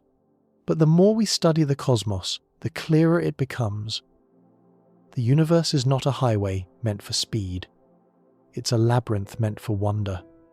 Its walls are distance, its corridors are time. Gravity tethers us gently to our home, while light marks the outermost reach of our perception. Even entropy, the slow drift toward disorder, ensures that nothing lasts forever, reminding us that movement and change are sacred. These aren't obstacles to be conquered. They are the architecture of meaning itself. They force us to look, to wait, to imagine. Maybe that's the lesson hidden within the unreachable stars, that curiosity itself is a test of endurance. To look up night after night and wonder, knowing you'll never touch what you see, is an act of quiet defiance against the scale of everything. In that sense, distance is not our enemy. It is the teacher of awe. The universe was built not for haste, but for reverence. A cathedral of space and time where every beam of light, every atom, every orbit whispers the same truth. Some things are meant to be approached slowly. And perhaps that's why the cosmos keeps us waiting. Not because it wants to deny us the stars, but because it wants to see if we'll keep reaching for them anyway. In photographs, Uranus looks close, Proxima looks visible, yet even the nearest star's light takes 4 years to greet our eyes. We live surrounded by unreachable beauty. Every image of the cosmos, every soft blue planet, every crimson sun, is a lie of proximity. Telescopes compress distance into pixels, folding light years into inches. A star that would take millennia to reach shines in the sky as if it were within arm's length. The eye, innocent and eager, cannot grasp what the mind knows, that what we see is not what is, but what was. The light of Proxima Centauri began its journey before the pandemic, before children now learning to read were even born. Each star is a time capsule, a memory still travelling toward us. Our cameras deepen the illusion. When the James Webb Space Telescope sends back a photograph of a galaxy, we call it an image, but what it really shows is history, light that has wandered across billions of years of emptiness. To gaze at the night sky is to look backward in time, to witness the universe not as it exists but as it once was. The stars seem near because light itself carries the perfect disguise. It moves so fast that distance feels like presence. Uranus is the same kind of trick, but smaller and more personal. In crisp, colour-corrected images, it floats like a marble against the black. But the reality is crueler. Every picture of Uranus is at least 2.5 hours old, the time it takes sunlight to reach the planet and bounce back toward us. By the time we see its soft turquoise glow, its storms have already shifted, its winds have already turned. Even in our own solar system, light cannot keep up with change. This illusion of nearness comforts us. It makes the universe feel intimate, like something we might one day hold. We build telescopes, probes, and dreams upon this illusion, convinced that what we can see, we can eventually touch. But behind that gentle lie lies the truth. We live surrounded by unreachable beauty. Every star, every world, is an invitation written in light but sealed in distance. And yet, the illusion serves a purpose. It keeps us looking upward. It reminds us that beauty does not have to be accessible to be meaningful. The starlight that touches your eyes tonight is ancient and untouchable, but it still belongs to you. For a moment, you share in its journey. The light doesn't ask you to reach it. It only asks you to see it. Perhaps that's the quiet wisdom of the cosmos. That proximity is not the same as connection. We may never touch Uranus or walk beneath Proxima's red sky, but their light still finds us. And in that light, faint, delayed and eternal, the distance between seeing and being fades, if only for the length of a single breath. The faster we go, the harder it becomes to see. Starlight blue shifts into deadly radiation. The window to the cosmos becomes a mirror of energy, a blinding trap of our own making. At rest, the stars are gentle, their light is soft, their colours calm, a canvas of infinite depth stretched across the black. But as a ship accelerates toward relativistic speeds, that peace begins to twist. The universe ahead starts to distort. Light from distant stars, once scattered evenly across the sky, begins to crowd into a small, brilliant point directly in front of the vessel. The cosmos folds into a tunnel of light, and then the light changes. Blue shift, the compression of wavelengths caused by motion, turns visible starlight into ultraviolet, and then into X-rays, and finally into lethal gamma radiation. The very photons that once illuminated the way now become weapons. Ahead of the ship, the stars grow brighter and bluer until they vanish into a searing white glare. Behind, they stretch into red oblivion, fading, dimming, disappearing entirely. The traveller would see not a star field, but a narrow cone of light before them, surrounded by darkness. Motion itself blinds them. This is the starlight trap, the paradox that the faster we chase the stars, the less of them we can actually see. The universe narrows into a tunnel of danger. Radiation builds at the bow like an invisible storm, hammering the ship with high-energy photons. The heat would rise beyond endurance. The hull would glow with deadly brilliance. Even with perfect shielding, the sensors would saturate, the instruments would fail. Vision, the oldest tool of navigation, would be lost. Physicists have calculated what an observer might experience at 99% of light speed. The stars ahead would shift into invisible bands, the microwave background itself compressing into blinding light. The familiar constellations, Orion, Lyra, the Southern Cross, would dissolve into a single radiant point. The night sky would cease to exist. The faster you go, the smaller the universe becomes. And with that loss of sight comes a deeper symbolism. The starlight trap is not just physics, it's a metaphor for ambition unchecked. The more we strive to reach the stars, the more we risk losing sight of them entirely. It is the ultimate irony. Speed devours perspective. In our hunger to touch the infinite, we may destroy the very beauty that drew us forward. Perhaps this is why the universe placed light as the limit. It is not merely a wall of energy, but a wall of perception, a boundary that ensures we can still see the cosmos without being consumed by it. To exceed it would mean to vanish into blindness, to outrun not just light, but meaning itself. So, we move slowly, patiently. The stars remain visible because we cannot reach them too quickly. The cosmos preserves its own mystery by keeping its light just out of reach.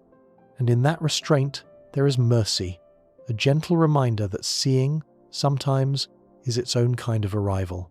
To accelerate a single ship to 10% of light speed would require more energy than all of humanity consumes in a year, multiplied by millions. Every dream of interstellar travel is written in impossible math. When we speak of traveling to the stars, we often talk about distance, trillions of kilometers, centuries of travel. But the real problem isn't distance, it's energy. Space doesn't forgive inefficiency. Every bit of speed costs exponentially more power than the one before it, and the closer you get to light, the steeper the curve becomes. Even a small ship, say, the size of a car, pushed to 1/10 the speed of light, would require roughly the same energy the entire human species uses in a year. To reach half that speed would demand thousands of years' worth of global energy output. The numbers are merciless. To accelerate, you must push against inertia, the resistance of matter to motion. For small speeds, this is trivial, but near light speed, inertia grows monstrous, swelling like a wall of invisible gravity. Each gain in velocity demands more power than the one before it. This isn't a failure of technology. It's the universe reminding us that motion is expensive and that the stars charge a toll we cannot yet afford. Even if we somehow gathered enough energy, captured sunlight, harvested antimatter, mined fusion fuels from the hearts of gas giants, the challenge wouldn't end. Every joule used to accelerate must be matched again to slow down. Otherwise, a ship would reach Proxima Centauri only to scream past it at tens of thousands of kilometers per second, unable to stop. In cosmic terms, arriving is easy. Staying is what costs everything. Physicists have imagined countless engines to solve this riddle. Fusion drives that burn deuterium like the stars. Antimatter reactors that release pure annihilation energy. Beamed propulsion systems that harness vast laser arrays, pushing wafer-thin sails across the dark. Each one is theoretically possible, and each one, for now, sits squarely in the realm of miracles. The materials, power requirements, and precision needed all exceed what we can build. If we were to actually attempt such a voyage, we would have to think in scales that dwarf imagination. Entire Dyson swarms, harvesting a star's light. Gigantic energy collectors spanning thousands of kilometers, all to push a vessel no bigger than a house. The smallest journey between stars becomes a civilization-wide endeavor, a cathedral built of mathematics, energy, and faith. And yet, the energy of the dream itself, the human longing to go, is boundless. We may not have the means, but we have the desire, and in the history of our species, desire has always been the seed of progress. Fire was once impossible. Flight was once unthinkable. The moon was once unreachable. The stars are simply the next horizon that refuses to move closer. So yes, the equations laugh at us, the numbers sneer, the cosmos sets its price impossibly high, but the dream, that quiet, burning dream of someday crossing the dark, is its own kind of energy, one that doesn't fade, no matter how heavy the math becomes. For every generation that looks up and whispers maybe someday, the engines of imagination keep turning, warming the long night between the impossible and the inevitable. Between systems, there is no heat, no sun, no source of renewal. Spacecraft electronics freeze, lubricants solidify, radiation erases memory. The universe is not empty, it's hostile.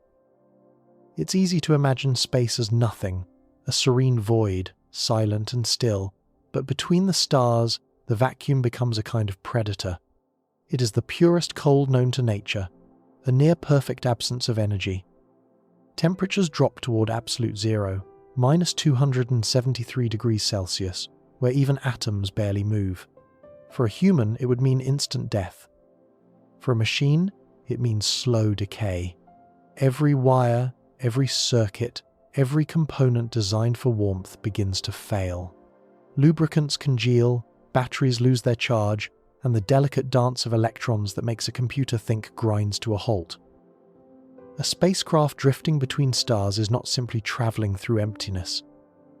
It is enduring the longest, coldest night in existence.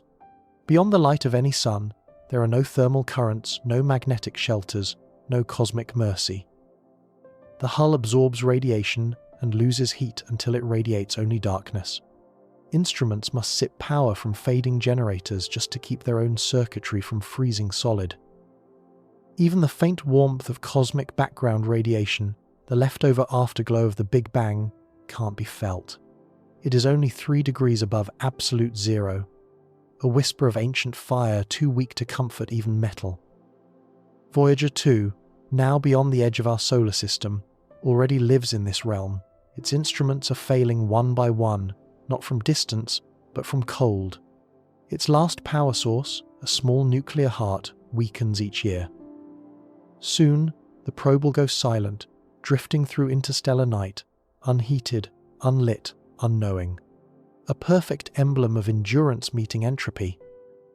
Radiation compounds the cruelty. Cosmic rays, high-energy particles born in ancient supernovae, strike constantly at ships and sensors, erasing data, corrupting circuits, flipping binary bits into chaos. Over centuries, even the most resilient materials weaken.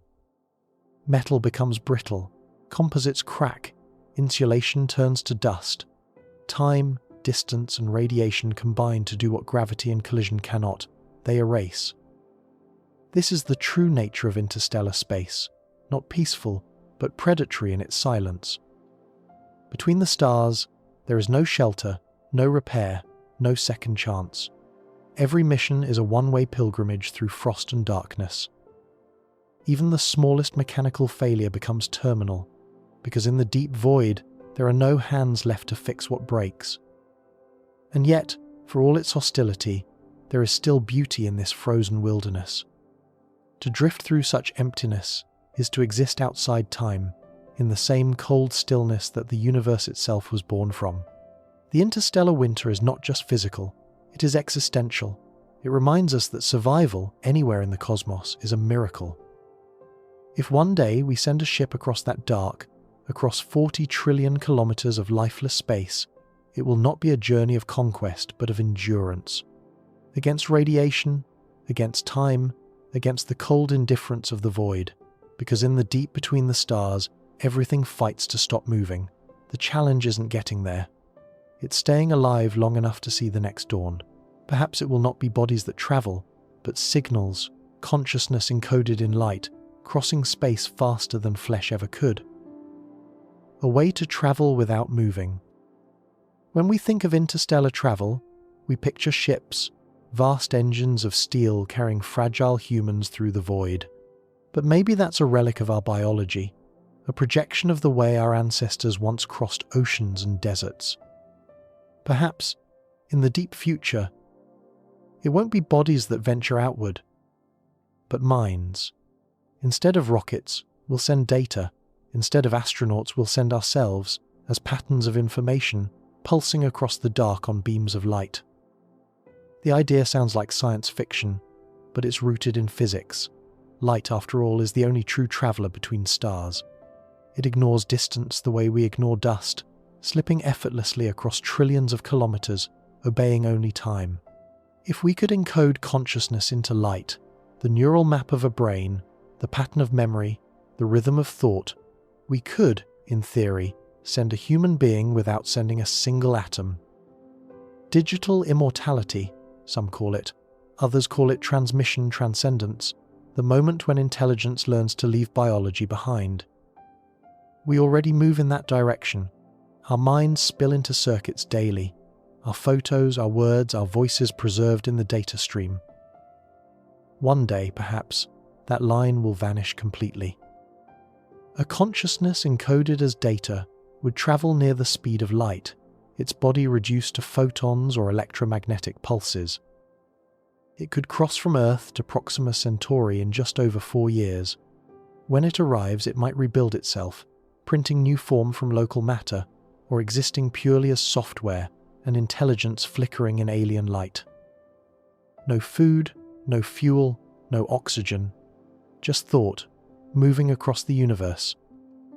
But this vision has its own paradox. To transmit a mind is not the same as to be that mind.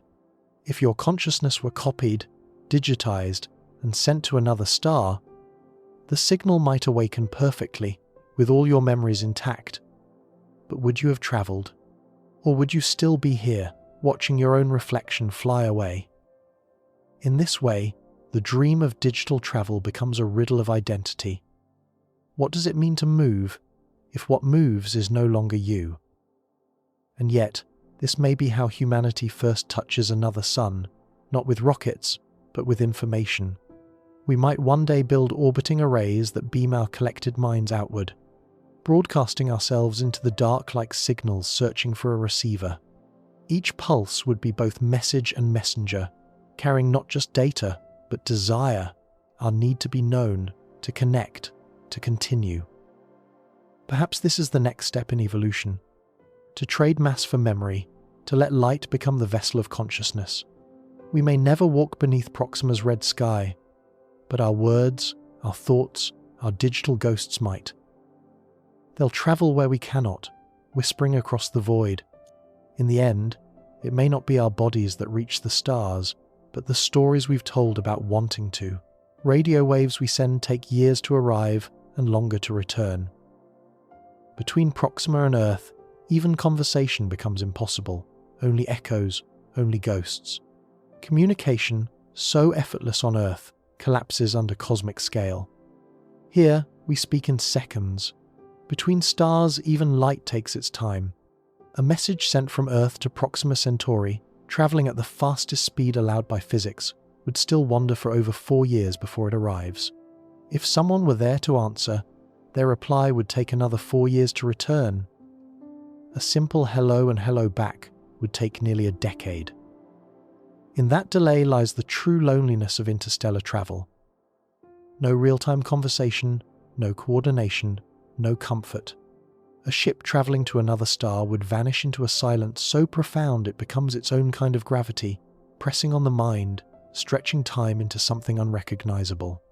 The crew would be cut off not just from Earth, but from the living idea of home itself. For them, now would become meaningless. Every signal, every transmission would arrive as an echo from the past. Voyager 2 already experiences this in miniature. Today, its faint radio heartbeat, a whisper of static and data, takes nearly 18 hours to cross the void and reach our antennas. When NASA sends commands, the probe obeys them 36 hours later. But that's still within our own solar system. Between stars, those hours become years, then centuries. The universe stretches not only distance, but dialogue. Imagine an astronaut on Proxima b standing beneath a dim red sun, speaking to Earth through a radio. Their words travel outward as photons, scattering through space, finally reaching our world 4 years later. By then, the voice might belong to a ghost, someone who has already aged, changed, or died. The conversation would never truly connect. It would be like speaking to someone underwater, with time itself as the ocean between. Even unmanned missions face the same barrier. A probe orbiting Proxima would not be controllable from Earth in any human sense. By the time engineers learned what it had seen, years would have passed. Each command, each course correction, would be a message to the past, a futile conversation with something already gone. The only way forward would be for machines to act alone, guided not by instruction, but by trust.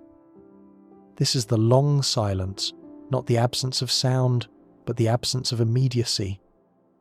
The stars do not speak quickly, their language is delay, and in that stillness there is both terror and beauty. It means that everything we send outward, radio waves, signals, dreams, becomes part of the cosmos itself. Drifting forever, perhaps one day to be heard by someone we'll never meet. Maybe that's how the universe wants to be spoken to. In patience. Every message, every beam of light is a letter sent across eternity with no promise of reply. And if the stars answer at all, it won't be in words, but in the quiet certainty that we tried to speak across the infinite, and that, in itself, is enough. If we ever built a ship for Proxima, it would be a world unto itself, generations born, living, and dying between stars, never knowing the home they left behind. A voyage to another star is not a journey in the human sense.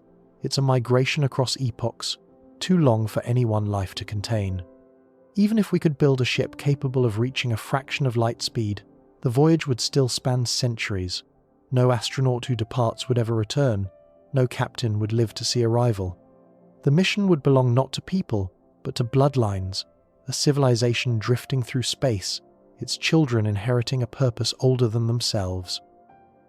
Such a ship would be less a vessel and more a floating world, a city enclosed in metal, sustained by closed ecosystems and careful balance. Gardens beneath glass, artificial suns mimicking dawn and dusk, air scrubbed by plants engineered to endure the long dark. Every breath recycled, every drop of water reborn. The descendants of the first crew would never feel true gravity, never see an open sky.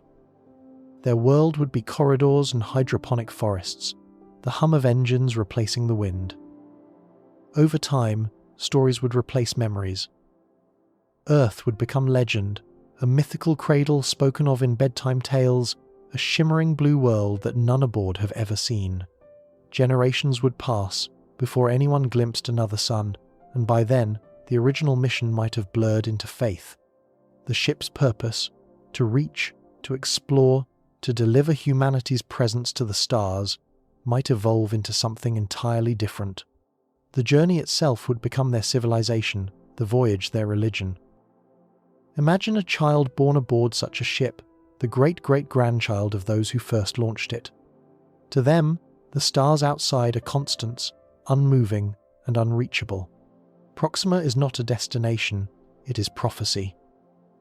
Their ancestors spoke of arrival, but for them, travel is life. They farm the recycled soil. They study the stars not to reach them, but to remember why their people began moving at all. Sociologists and engineers have pondered this concept, the generation ship. It's a thought experiment as much about psychology as about physics. How do you keep a culture stable when it spans centuries? How do you preserve purpose across lifetimes? Without vigilance, boredom becomes entropy. Without meaning, maintenance becomes ritual. The greatest danger would not be failure of machinery, but failure of memory. A slow fading of intention until the descendants forget that the ship ever had a goal. And yet, there's something profoundly human in this idea, that we might build a home meant never to rest, carrying our descendants into the unknown, each generation born to a journey that will never end. It mirrors our own existence on Earth, a species drifting through time, each life a link between what came before and what comes next. If such a ship ever leaves for Proxima Centauri, its true legacy won't be its arrival, but its endurance, proof that even in the vast, empty dark, humanity can build meaning, community, and continuity, a world forever moving, held together not by destination, but by the shared, unbroken act of going. Every journey across space is a journey across time. Even when we move, we are waiting for light, for discovery, for understanding to catch up. Space travel is not an act of motion, it's an act of patience. The cosmos demands it. Everything in the universe moves at the speed of light or slower, and for anything slower, waiting becomes the fundamental cost of existence. Every signal, every orbit, every turn of a planet is a measured delay. The stars we see tonight are already old. The light from Proxima Centauri, our nearest neighbour, began its journey 4 years ago. In cosmic terms, the present doesn't exist. We live forever slightly behind it. For spacecraft, waiting becomes both design and destiny. Engineers calculate trajectories years in advance, knowing that once a probe leaves Earth, control fades into prediction. Commands take hours or days to arrive. Data returns in trickles, streams of information crossing billions of kilometers at the speed of light, slowed not by technology, but by the simple tyranny of distance. A mission to Uranus would mean a decade of flight just to begin observing, followed by years more to send its whispers home. Between transmission and reception, the world might already have changed. But waiting isn't only physical, it's emotional. The astronomers who search for exoplanets may spend decades studying a single star, sifting through subtle dips of brightness, waiting for the faint fingerprint of a passing world. Scientists who send probes into the outer solar system do so knowing they may never live to see the data return. Even the James Webb Space Telescope, orbiting only 1 million miles away, delivers revelation slowly. Light years compressed into bytes that must be patiently decoded. The universe rewards wonder but never haste. Waiting, then, becomes a form of participation, the quiet acceptance that discovery takes time, that understanding grows in increments smaller than seconds and larger than lifetimes. Our species, restless and short-lived, has always fought against this truth. We build faster machines, shorter communication links, quicker lives, yet when we gaze at the sky, we are reminded that the cosmos has no interest in our schedules. Its rhythm is glacial, its beauty revealed only to those willing to be still. Perhaps that's the lesson hidden in every long journey, that waiting is not wasted time but the fabric of meaning itself. The silence between transmissions, the years between discoveries, the centuries between stars, these are the intervals where imagination lives. They are the spaces where curiosity breathes. When the first message from Proxima, or the first image from a distant world, finally reaches us, it will not only tell us about that place, it will tell us about ourselves and our ability to endure anticipation, to look, to wonder, to wait, and to never lose hope. Because in the end, that's what space travel really is, the art of waiting beautifully. To stand beneath the night sky and understand that everything we see, every photon, every planet, every possibility, is already on its way, carrying with it the patient heartbeat of the universe itself. The universe is not a void but an ocean of photons, each carrying memory. Every beam we send into the dark is a message in a bottle, drifting between suns. Light is the universe's oldest language. It moves through everything, the dust between galaxies, the frozen edges of moons, the thin air above our world, carrying with it the record of what has been. Every star, every fire, every reflection off a planet's sea adds to this ocean of illumination. To look up at the night sky is to float in that sea, surrounded by waves of information that began long before humanity learned to listen. Photons never rest. They have no mass, no weight, no time. For them, there is no before or after, only travel. A beam of light that left the sun 8 minutes ago is already ancient by its own standard, yet to us it is still young. The glow from Proxima Centauri has been crossing space since 2021. The light from distant galaxies began its voyage before Earth had life. In every direction, we are bathed in echoes of creation, each photon a messenger from another place and another moment. And we too have begun to send our own messages into that cosmic tide. Every radio broadcast, every radar ping, every pulse of data from our deep space antennas joins the flow. The Beatles' music, military transmissions, and the faint heartbeat of Voyager's signal are all sailing outward together, bubbles in a vast, unseen current. Even now, those waves of light are expanding across the Milky Way, faint but eternal, carrying whispers of who we were to anyone who might one day hear. Light, unlike matter, cannot turn back. Once sent, it travels forever, diluted but never erased. In that way, the universe is filled with memory, the silent archive of every luminous act that has ever occurred. When astronomers observe a star, they are not seeing its present form, but its preserved story, written in radiation. The cosmos keeps no diaries, but it shines them endlessly across time. If we could see all light at once, not just visible, but infrared, ultraviolet, radio, and X-ray, the sky would not be dark at all. It would shimmer with infinite colour, every photon layered upon another, like overlapping ripples. We would see the true ocean, one in which galaxies are reefs of light, and we, the observers, are small swimmers trying to read its tides. This ocean connects everything. It means that nothing, not even loneliness, is complete in space. Every act of observation, every spark of energy, every thought carried by a radio wave contributes to the universal chorus. Even when we think we are lost in darkness, we are surrounded by light, ancient, invisible, and endlessly patient. So the next time you look up at the stars, remember, you are floating in a sea of messages, the universe's great conversation written in photons. And somewhere, among those drifting waves of light, a few faint beams carry the story of us, tiny, bright, and still travelling home, Proxima means nearest, yet it might as well be infinite. We call it close because it is the closest star, but it's still farther than any human dream can yet survive. It's a strange trick of language. Near in astronomy means something different than near to us. For a galaxy, 4 light-years is practically touching. For a human, it's forever. In the cold arithmetic of space, Proxima Centauri sits right next door, but that door is 40 trillion kilometers wide. It's the difference between cosmological intimacy and human impossibility. A word that promises closeness while meaning distance beyond comprehension. When we look at Proxima through our telescopes, we are peering at a star that is, by every cosmic standard, our neighbor. Its light has shared our sky since before the dawn of civilization. Yet if we sent a ship tonight, the fastest ship ever conceived, it would not arrive until the civilizations of today were dust. The star would continue to shine in our night sky, untouched, indifferent, as countless generations lived and died under its faint, steady glow. And still, we call it near. We call it reachable. That single word, Proxima, hides both hope and heartbreak.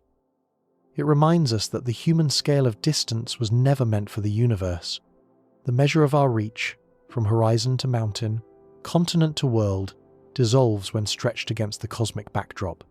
Between us and the nearest sun lies not a journey, but an abyss shaped like time itself. The paradox deepens when we remember that this distance is not empty, it's alive with forces, particles, and radiation. Between here and there drifts the interstellar medium, sparse, cold, and relentless. Even if we could cross it, the journey would require more patience than the species has ever known. The very word Proxima becomes a riddle. How can something be so close and yet forever beyond us? But perhaps that paradox is the point. The universe teases us with almosts, a neighboring star, a possible planet, a mirror of our own world shimmering just out of reach. It's a lesson written in starlight. Proximity is not the same as access, and sight is not the same as touch. The closer we come to understanding the cosmos, the more it seems to withdraw, like a horizon that keeps expanding the faster we run toward it. And yet, we cannot stop trying, because even when the universe hides behind its distances, the word Proxima still stirs something ancient within us, the yearning to close a gap that may never close. It whispers that near doesn't always mean reachable, but it does mean possible. Perhaps that's why we keep looking toward that faint red star. Because in calling it nearest, we are not measuring kilometers, we are measuring hope. To reach Uranus is an achievement, to reach Proxima is an awakening. Between them lies everything humanity must still become, patient, enduring, almost immortal. Every milestone in exploration has redrawn the edge of what we call possible. The first fire, the first sail, the first orbit, each one seemed to touch infinity, until the next step showed that infinity still stretched further. Reaching Uranus, that pale blue ghost at the edge of our system, already stands as one of the most extraordinary triumphs of human engineering. It took a machine nearly a decade to make the journey, guided by equations, courage, and the quiet patience of 1,000 minds.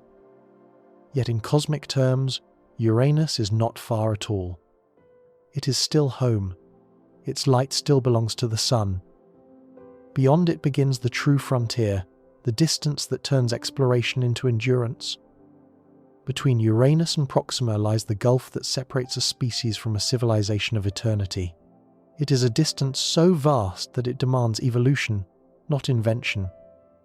Our rockets, our reactors, our technology, all of it must transform into something that can survive not years or decades, but centuries. In that stretch of nothingness, humanity itself must change. To cross it, we will need more than science. We will need continuity. We will need societies that think in millennia, not markets that plan in months. We will need culture that can outlast memory, patience strong enough to anchor hope across generations. A ship bound for Proxima cannot be built by a single nation or guided by a single lifetime. It must be carried by the will of a species that has learned to dream slowly. Perhaps that's why Uranus feels like both an accomplishment and a challenge. It stands at the far rim of the reachable, the last world we have touched, and the first world that truly reminds us of our limits. It is the threshold between human and cosmic time.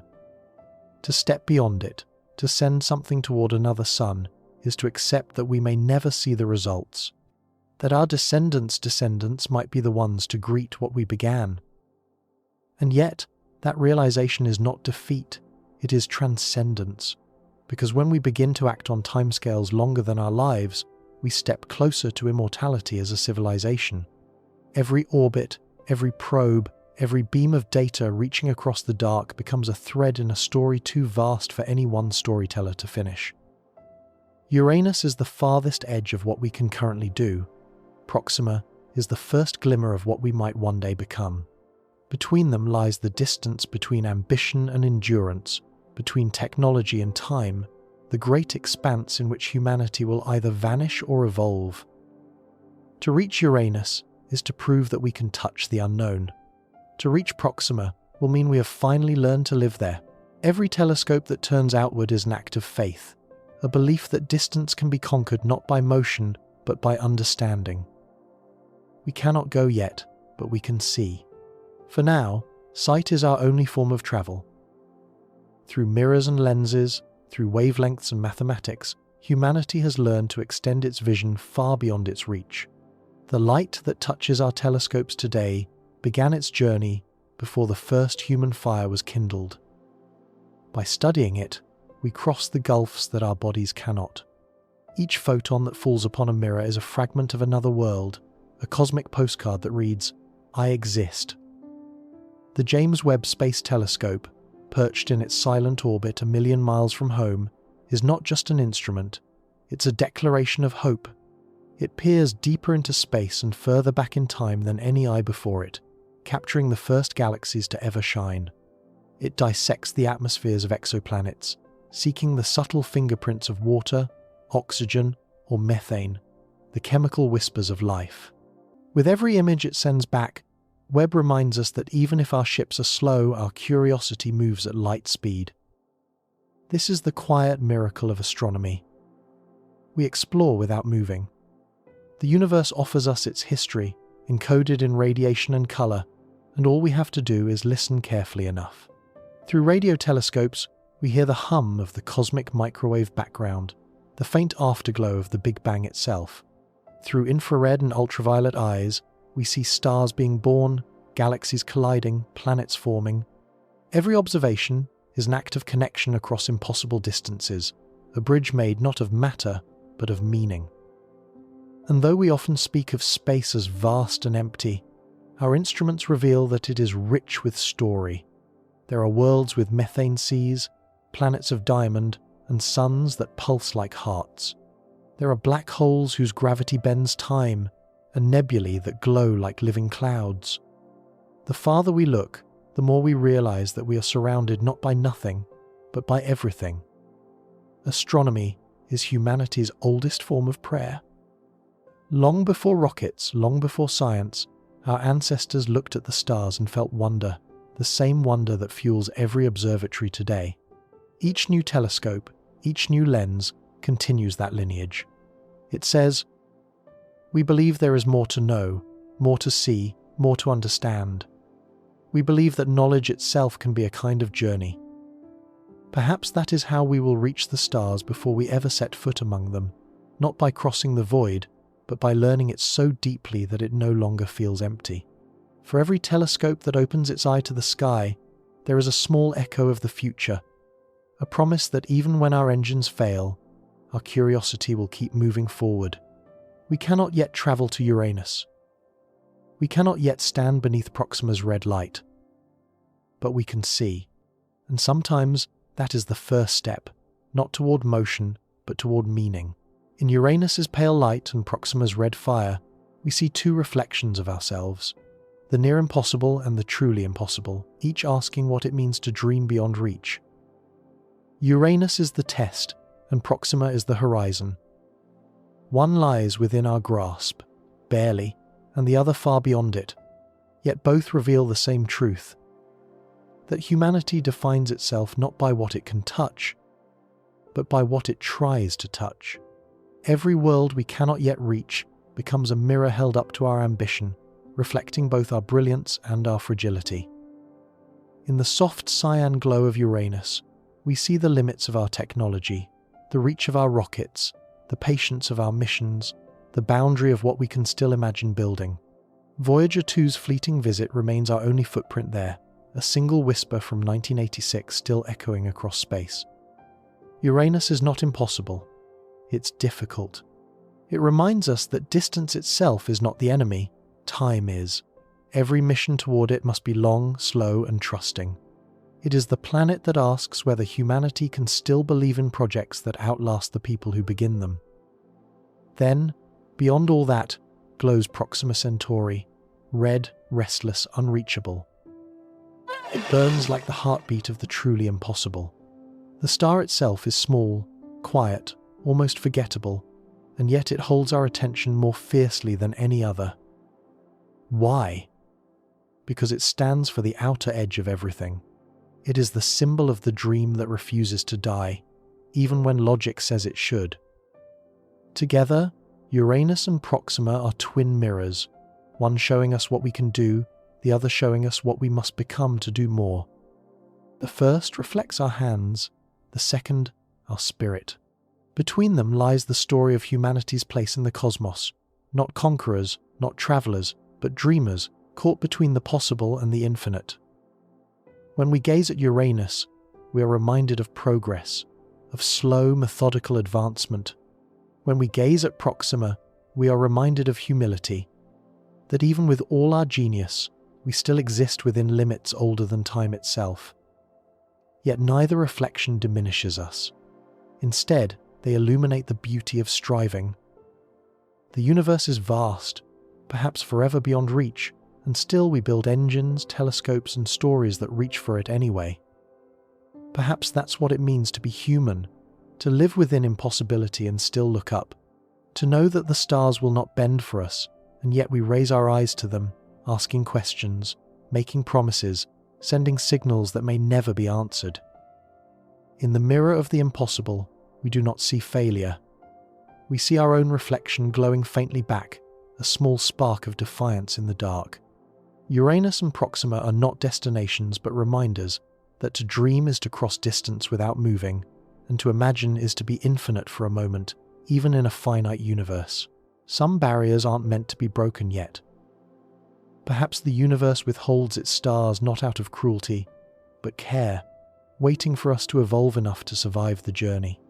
Until then, we remain here, small, warm, and watching the sky. It's tempting to see the universe as adversarial, an endless wall of distance, time, and silence defying our every attempt to cross it. Rockets fail, engines slow, light itself becomes a limit. And yet, maybe these boundaries are not punishments but protections, gentle restraints that keep us safe until we're ready to move beyond them. Imagine if humanity could leap across the stars tomorrow, if we could fold space, outrun light, and scatter ourselves across alien worlds. Would we survive it? Could we hold on to what makes us human in a sky without home? Perhaps the cosmos knows better than we do. Perhaps it keeps us near the hearth for now, letting us grow in wisdom before granting us wings that might burn too soon. The universe is not cruel, it's careful.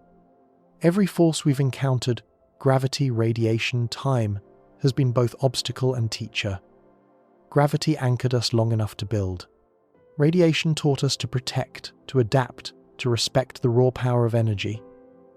Time itself reminds us to slow down, to think beyond a single lifetime. The barriers we curse are the same lessons that have shaped our survival. When the sky says no, it's not a command, it's a whisper. Not yet. Not until we learn to travel without destroying. Not until we can live among the stars without consuming them. Not until our reach matches our responsibility. The stars are patient. And perhaps they're waiting for us to be the same. For now, Earth remains the classroom. beneath its thin blue atmosphere, we are still learning how to care for one world before we claim another. The same instincts that drive us outward must first learn to nurture what's here, to sustain, to protect, to preserve. Because if we cannot love the soil beneath our feet, what right have we to walk on another planet's sky? So we wait. We build telescopes instead of starships, signals instead of colonies. We listen instead of landing. And in that stillness, the universe listens back. Every night, the stars shimmer, not as invitations, but as reminders that wonder itself is enough. For now. Someday, perhaps, when we have learned to travel with care and to dream with wisdom, the sky will open. The distances will shrink, the engines will hum, and humanity will step quietly into the dark, not as conquerors, but as guests. Until then, we look upward, patient, fragile, full of questions, and let the cosmos hold its silence a little longer. Because maybe, just maybe, the stars are not denying us. They're protecting their children until they're ready to come home. In the end, both Uranus and Proxima remind us of the same truth, that wonder doesn't need a rival to exist. Every unanswered question, every unreachable star, every distant shimmer in the dark is an invitation to imagine, to dream a little further. The universe is vast, yes, impossibly vast. But within that immensity lies the rarest thing of all, perspective. It shows us how small we are and how beautiful smallness can be. For now, our home is here, on this fragile blue world warmed by a single sun. We drift through the galaxy, not as explorers yet, but as students of its light. And in that waiting, there is peace. Because to gaze at the unreachable is still to touch it, in the only way that truly matters, with curiosity. As you close your eyes tonight, let the stars fade softly into your mind. Let their distance comfort you, not discourage you. The universe moves slowly, and so must we. Somewhere out there, light is still travelling, the echo of our first signals, our first dreams, our first whisper to the cosmos. We are here. Sleep well, traveller. The stars will still be waiting when you wake.